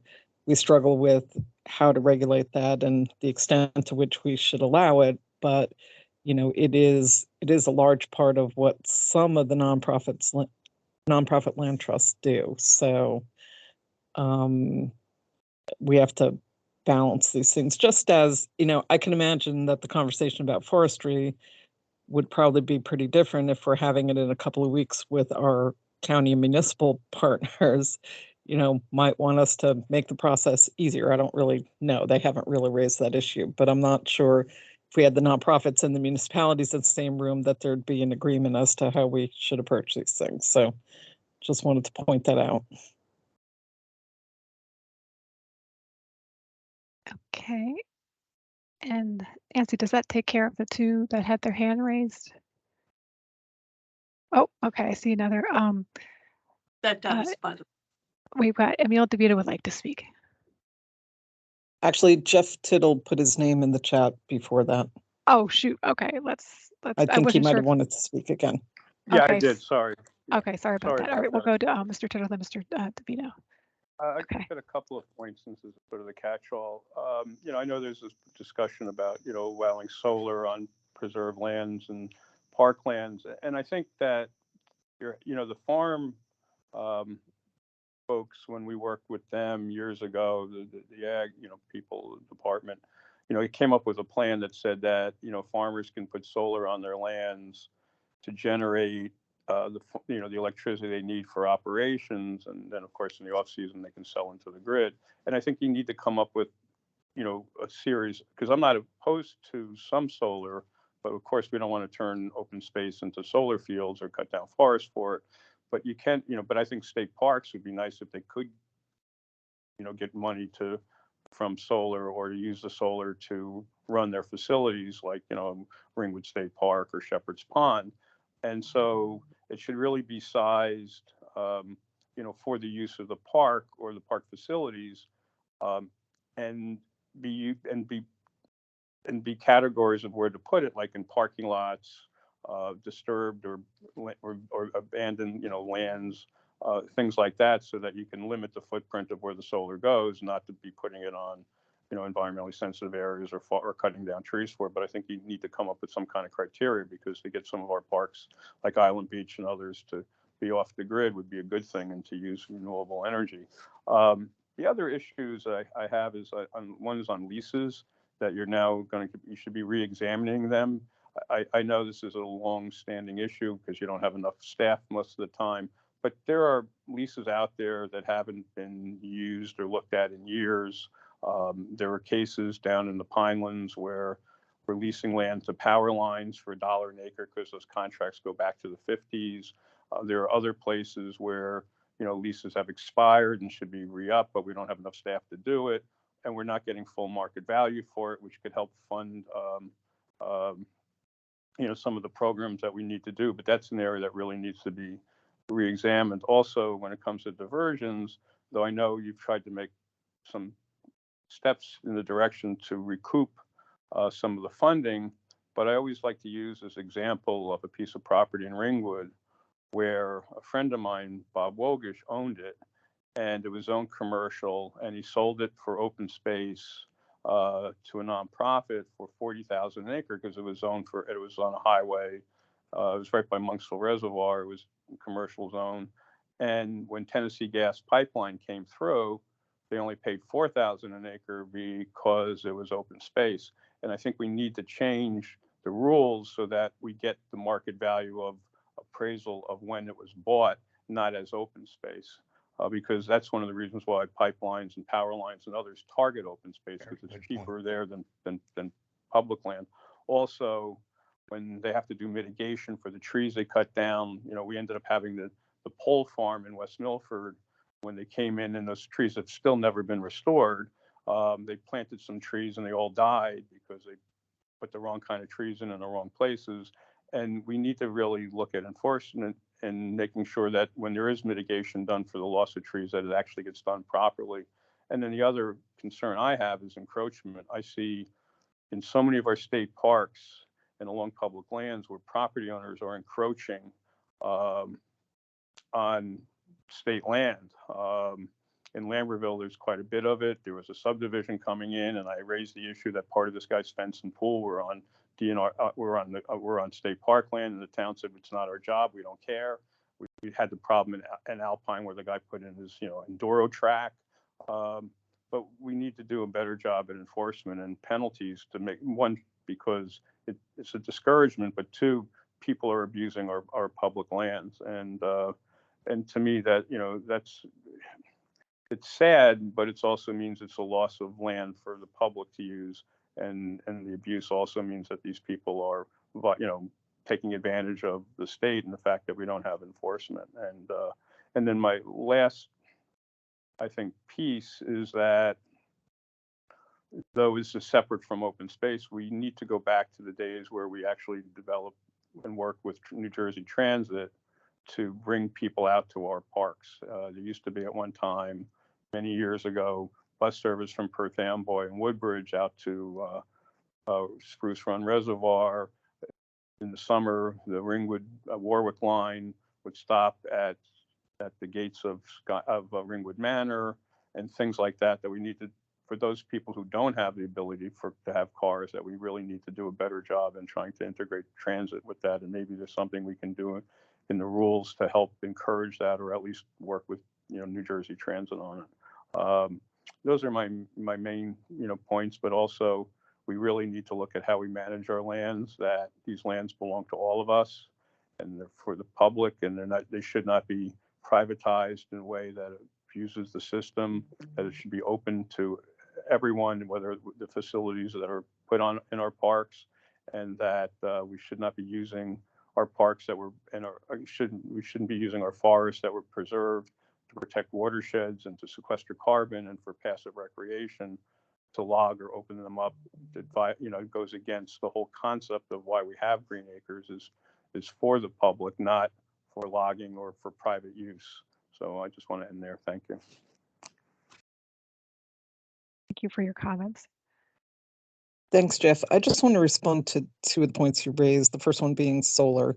So I think our thinking about solar is along the lines of what you were suggesting, which is whether there is a category of relatively small scale projects that we could allow on parkland without calling it a diversion, that would both support the state's clean energy goals and either provide power or generate revenue in the form of savings on utilities or actual revenue to help manage the parks. And, you know, there you can look around and see a lot of county parks and state parks where there's open areas that are not being used and are not going to be turned into ball fields, where some of these installations might be appropriate, because you can only generate so much from the roof of a restroom building.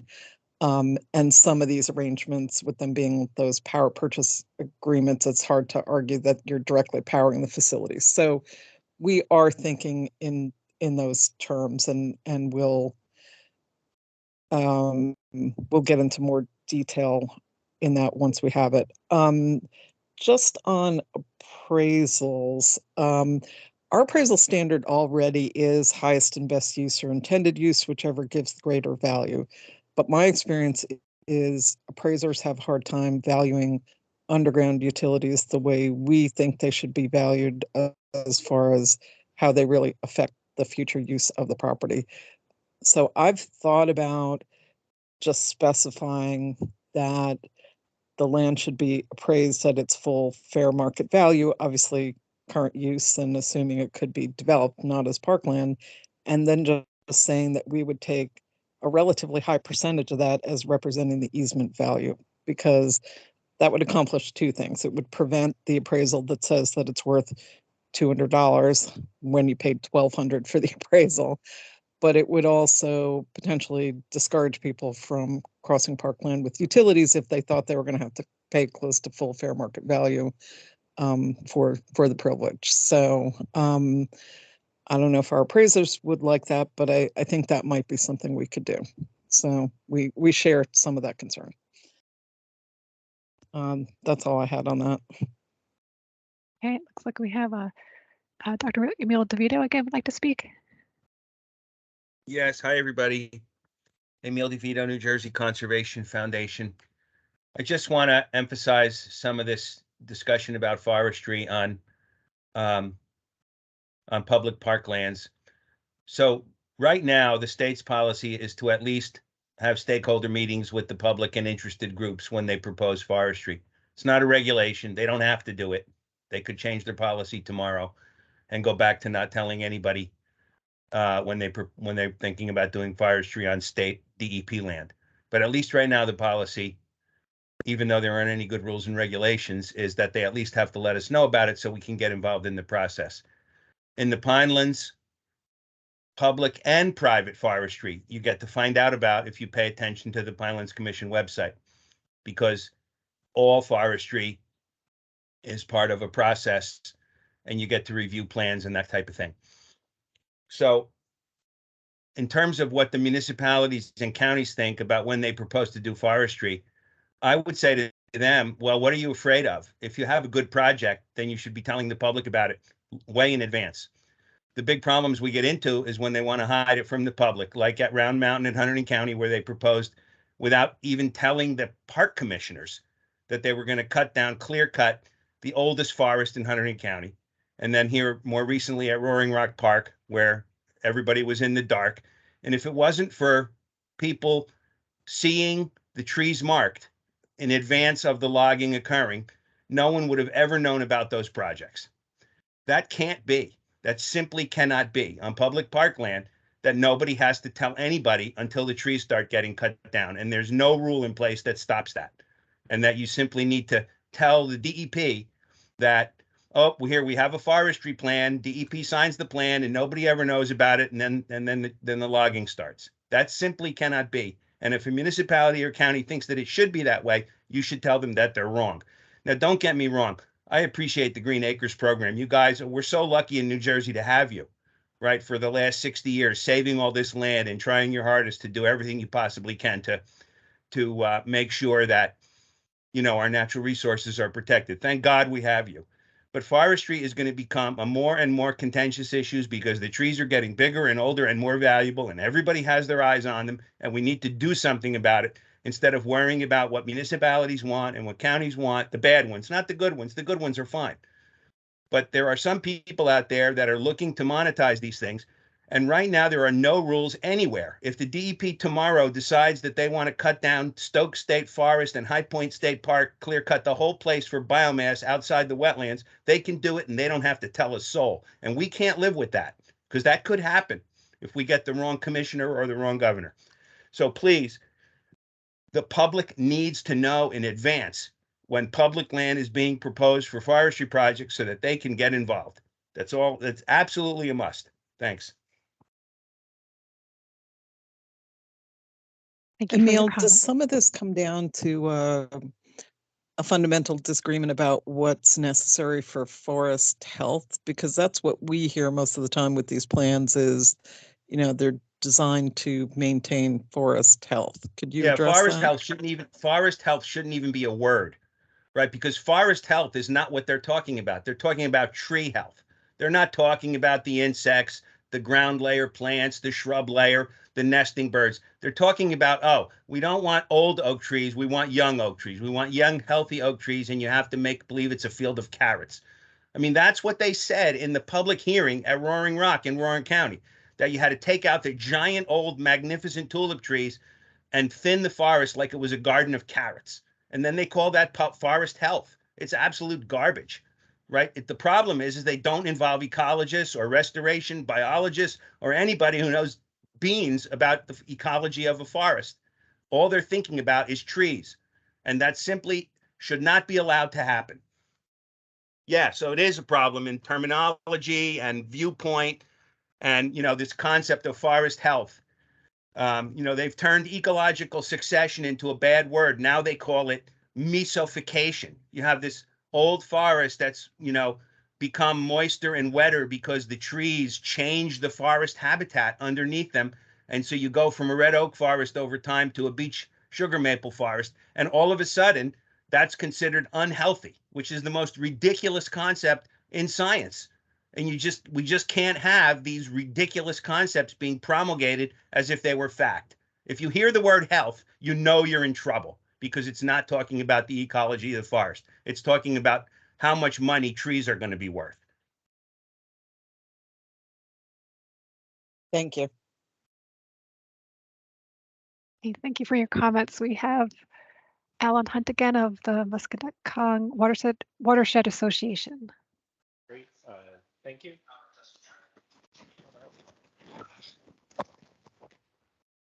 Yeah, can you hear me okay?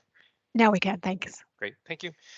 The issue about agriculture leases on Green Acres land, I thought was pretty interesting. Our valley does have a good amount of Green Acres land that is farmed and leased by the Division of Fish and Wildlife through the Wildlife Management Area. They do, I think, an auction on the leases on a 5-year basis.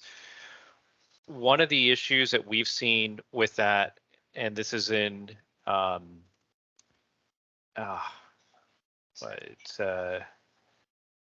it's 25.13 B10 around the uses of land is that it's assuming that agriculture and forest land are the main land use types that the land might already be in.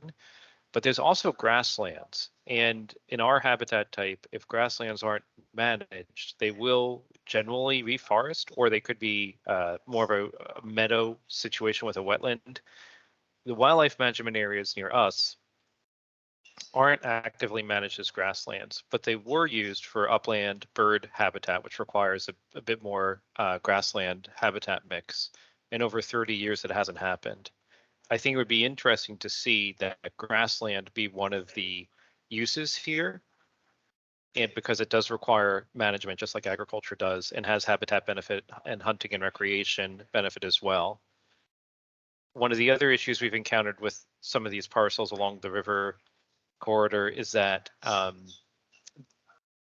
DP wildlife, Division of Fish and Wildlife really isn't in favor of fencing for livestock on that land, even though good, well-managed rotational grazing lands can provide grassland bird habitat for threatened bird species. Some of the best bird habitat for grassland bird species is on pastured farms near us in this watershed in the state.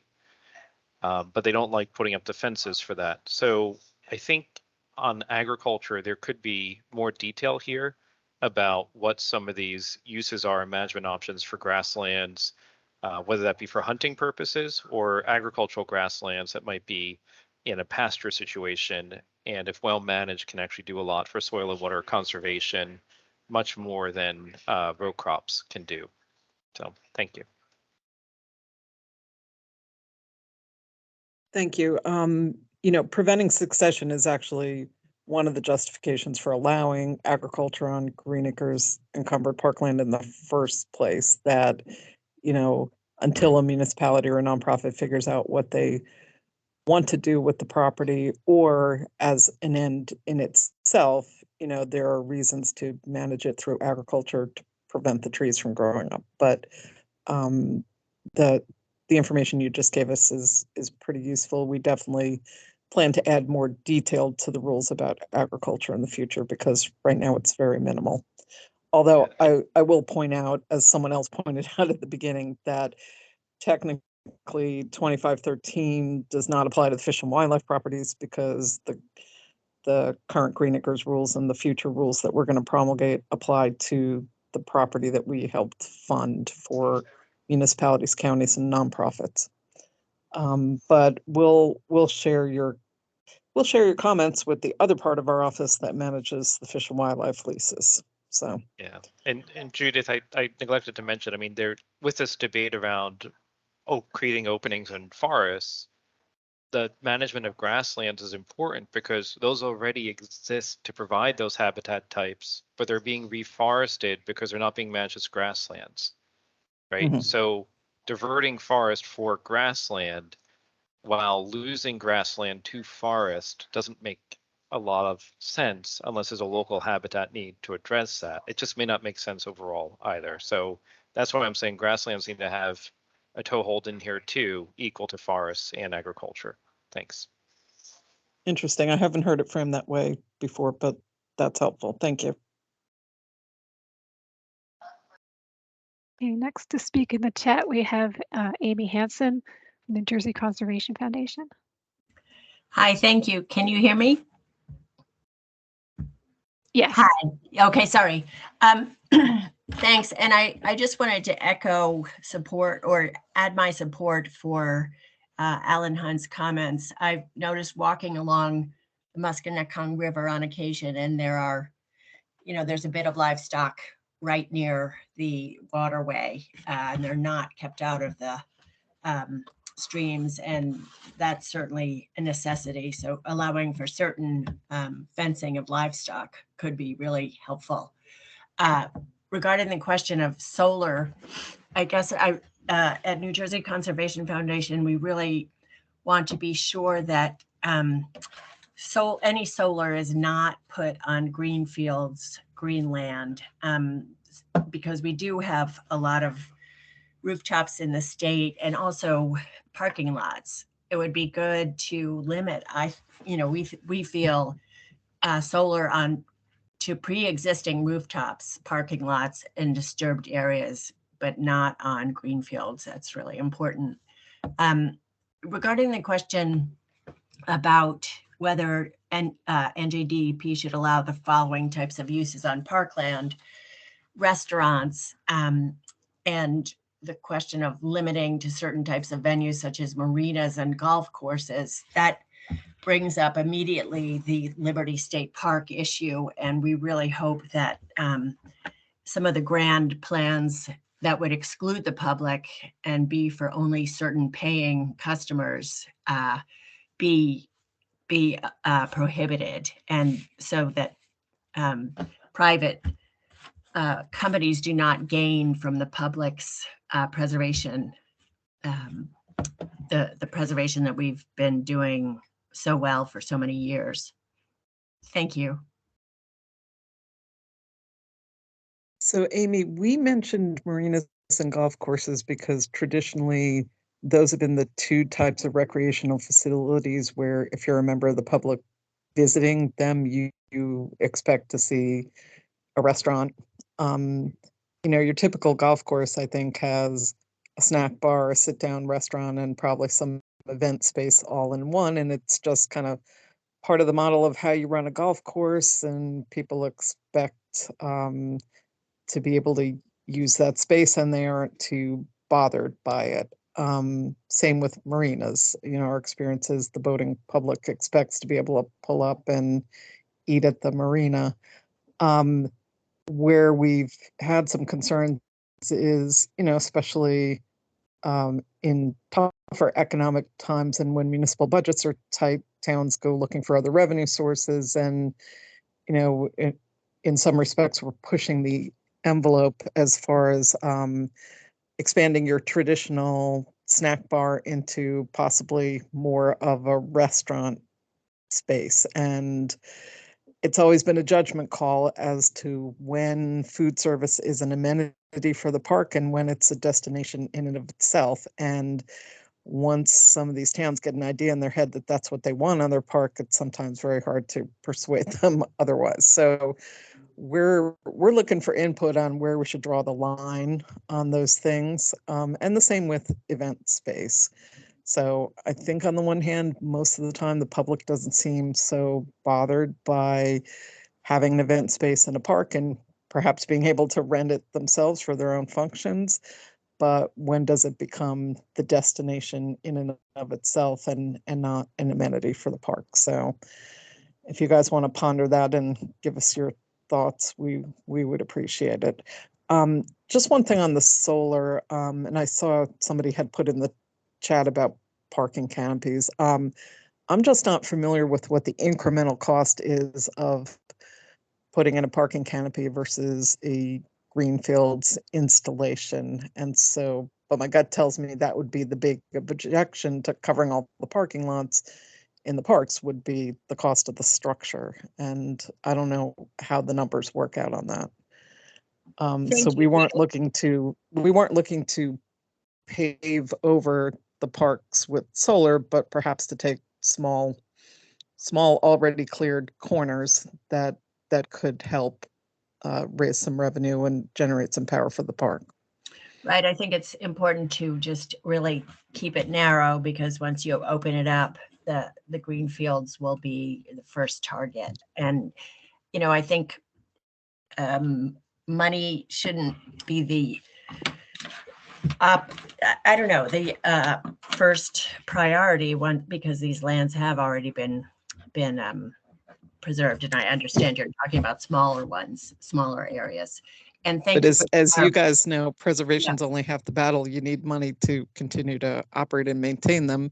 Mm-hmm. Hence the need for the stewardship grants that people have been asking about. So Sure. And thank you for the clarification regarding marinas and golf courses. It's just we're super hopeful that Caven Point, for example, at Liberty State Park will be permanently protected and not allowed to be developed. Thanks. Yes, we understand the concern. Thank you. Okay, I have a message from Nancy saying that Wilma, Fry would like a chance to speak. If Wilma is there, you could unmute yourself and please start speaking.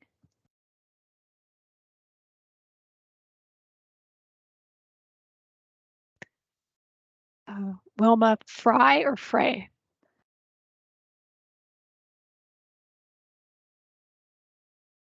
So maybe we'll come back to Wilma in a little bit, and we will go with George Casa of the New Jersey Highlands Coalition again. Mr. Casa? Oh, hello? Oh, is this Wilma? Yes. Hi, yes. You can speak now. You're Okay. unmuted. Okay, thank you. Hi, I'm speaking as a private citizen, but I did work for New Jersey Conservation Foundation for 30 years. I'd like to suggest that I note that the letter that went out mentioned, asked some questions about comments about the amount of solar panels and so forth that might be permitted on parks. And I would like to suggest that the regulations go beyond consideration of those kinds of facilities, but basically that the rules acknowledge the existence of climate change and the crisis that it is causing, and include things in the rules. Right now, it's well understood that larger, older trees sequester a lot, the most amount of carbon, and there should be things in the rules that acknowledge this scientific fact.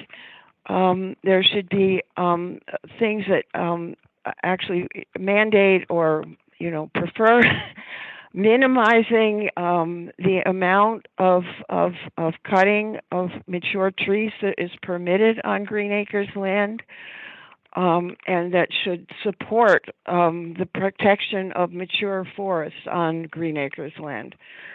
And because that is, a way to mitigate climate change. So that is my basic comment, that I hope that the rules do not ignore the existence of climate change and acknowledge it in the way the rules are structured, and particularly that acknowledge the importance of the mature forest lands that already exist. Thank you. Thank you. Thank you for your comments. And I'm glad you're able to speak, because I believe you're a call-in number 2, so that's good. That's going through. Okay. Next up, we have George Casa of New Jersey Highlands Coalition. Yes, thank you. This is the follow-up on Elliot Ruga's comments on the abuses of the forest management plan that was developed for a park in Warren County, where everything that occurred there in the first year of a 10-year plan, which has subsequently been withdrawn, had to do with taking extreme advantage of loopholes that were built into the underlying statute, which essentially relied on the best management practices manual that's already been addressed this morning.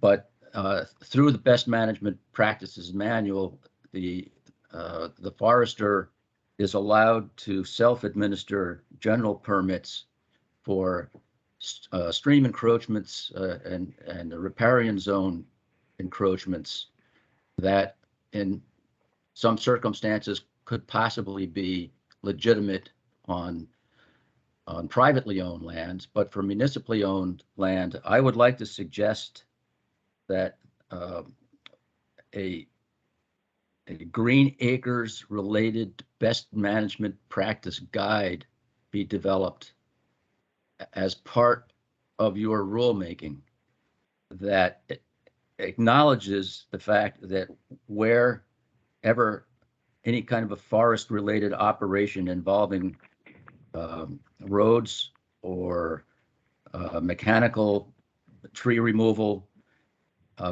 be based on permits issued as individual permits as opposed to general permits, in conjunction with your agency's consultation with the commissioner. In other words, the state forester is allowed right now to approve by delegating his authority to individual commercial foresters to the detriment of publicly owned Green Acres land. And I think it would be essential in the rules that you develop to make certain that the opportunities that exist now for private land to do an end run around the key water quality related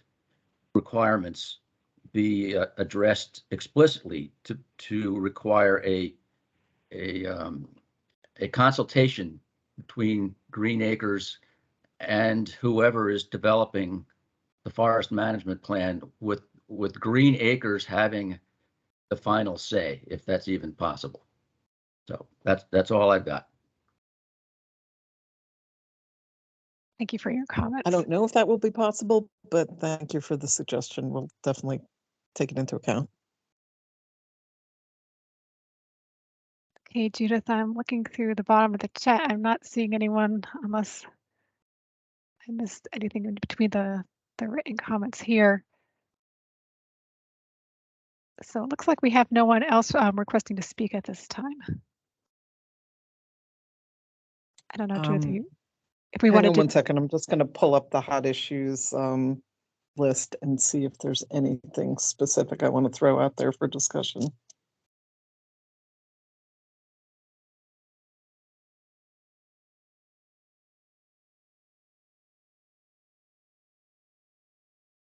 Hang on 1 second.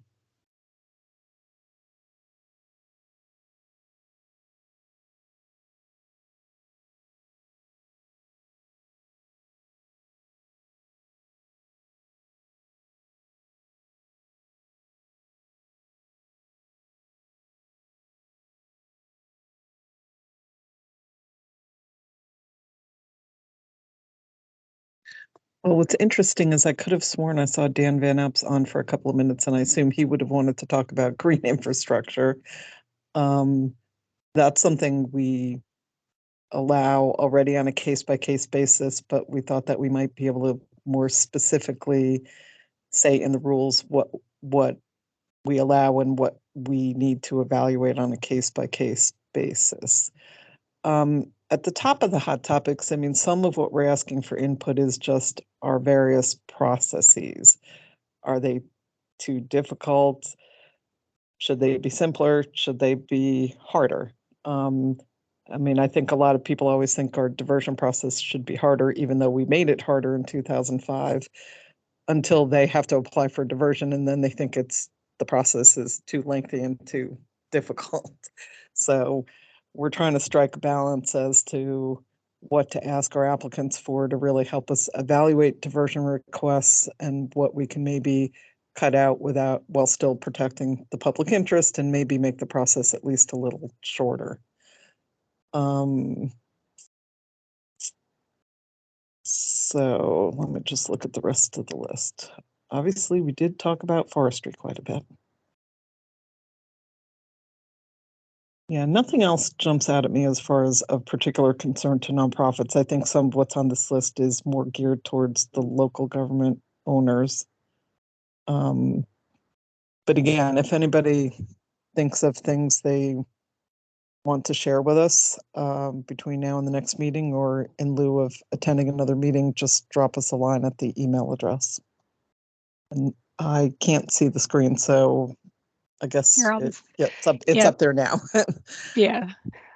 Just to reiterate, this was for information gathering. I mean, we're in the beginning of the rulemaking process here, so we just want to just gather as much information as possible at this point from our stakeholders and then the public. And this slide here lists our email, our website, and again, just drop us a line anytime. And I think put rulemaking in the subject matter. And we thank you all for your time and your input. I think Nancy, Caroline, and I will stick around for just a couple more minutes in case anybody wants to comment. But you're welcome to sign off if you've made your comments. And thank you for coming. Nancy, I see some hands still raised, but are they from before? Correct. They have already spoken, and they didn't go down and go back up again. So I am just going to, I hate making that assumption, but I'm going to assume that they had their turn and just forgot to put their hands down. Yeah. But if that's not the case, please put your name in the chat. Or if you're on the phone, just speak. Yes, yes.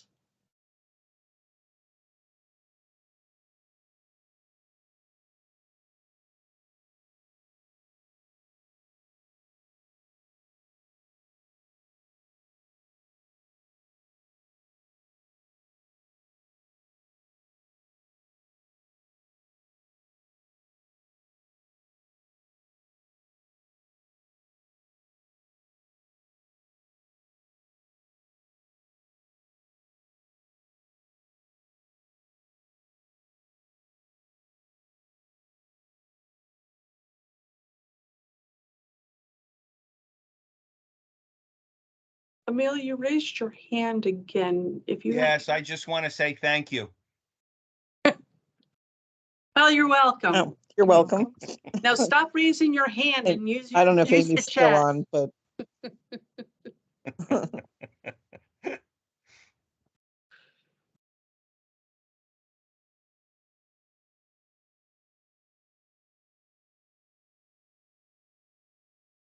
so Tricia, if you're still on the call, you asked to be added to the list for future information and meetings. I mentioned at the beginning of the call, but I'm not sure you're on then, that the call-in information for our future sessions is identical. The link will work and the call-in number will work. The next two meetings are December 13th from 2 p.m. to 5 p.m. and December 15th from 9 to 12. Those are geared towards municipalities and counties. We're going to send out notifications to all the towns and to the county park directors and all that. So the nonprofits might not be able to get a word in edgewise, but you're welcome to attend. The sessions are open to the public, and we'll try to assemble a mailing list of people who have asked to be notified. But if we miss your name, our website does have a public notice that has the dates and the login information.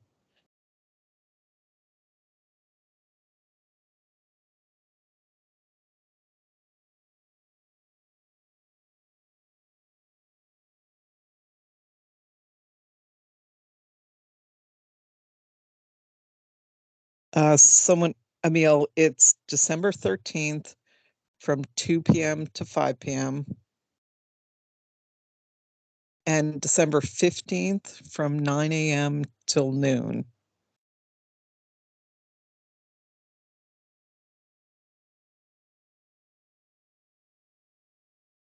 And on the website for the new office, right on the very front page, so it's dep.nj.gov/OTPLA.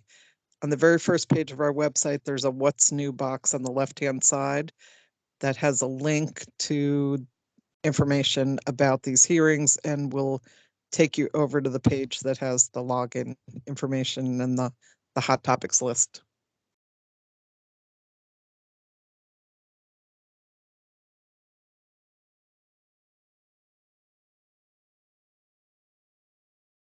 We still have about 17 people on the call, but that does include us. So if anyone else has questions, feel free.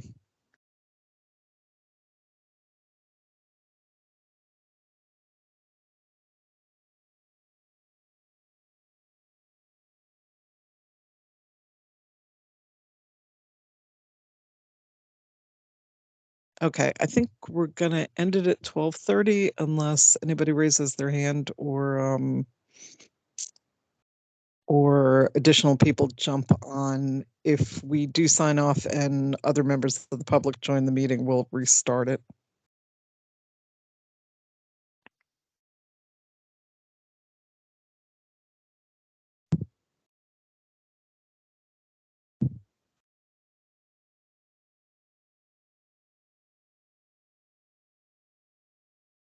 Thanks, Tim. You're welcome.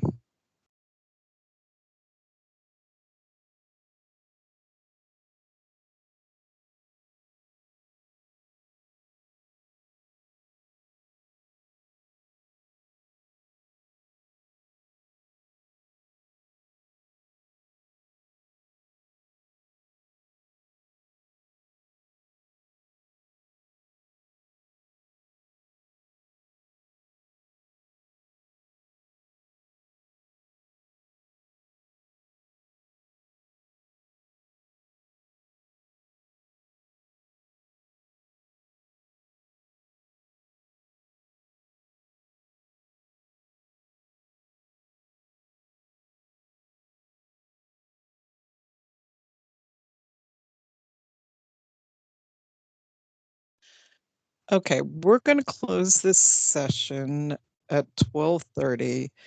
If we get stragglers in between 12:30 and 1, we'll restart the meeting and we'll post a recording of that meeting as well on the website.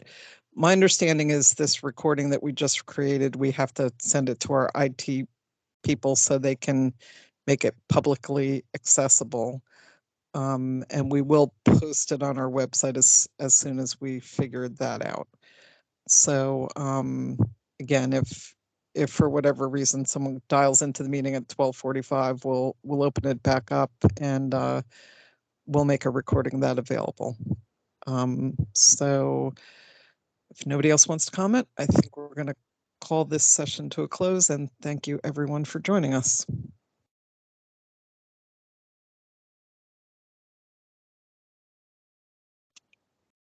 Caroline, I think if I don't know if I hit the leave button, whether it's going to actually terminate the whole meeting since I was the organizer, but maybe Nancy, you can stop the recording. Okay. And then I'll hit the leave button and see what happens.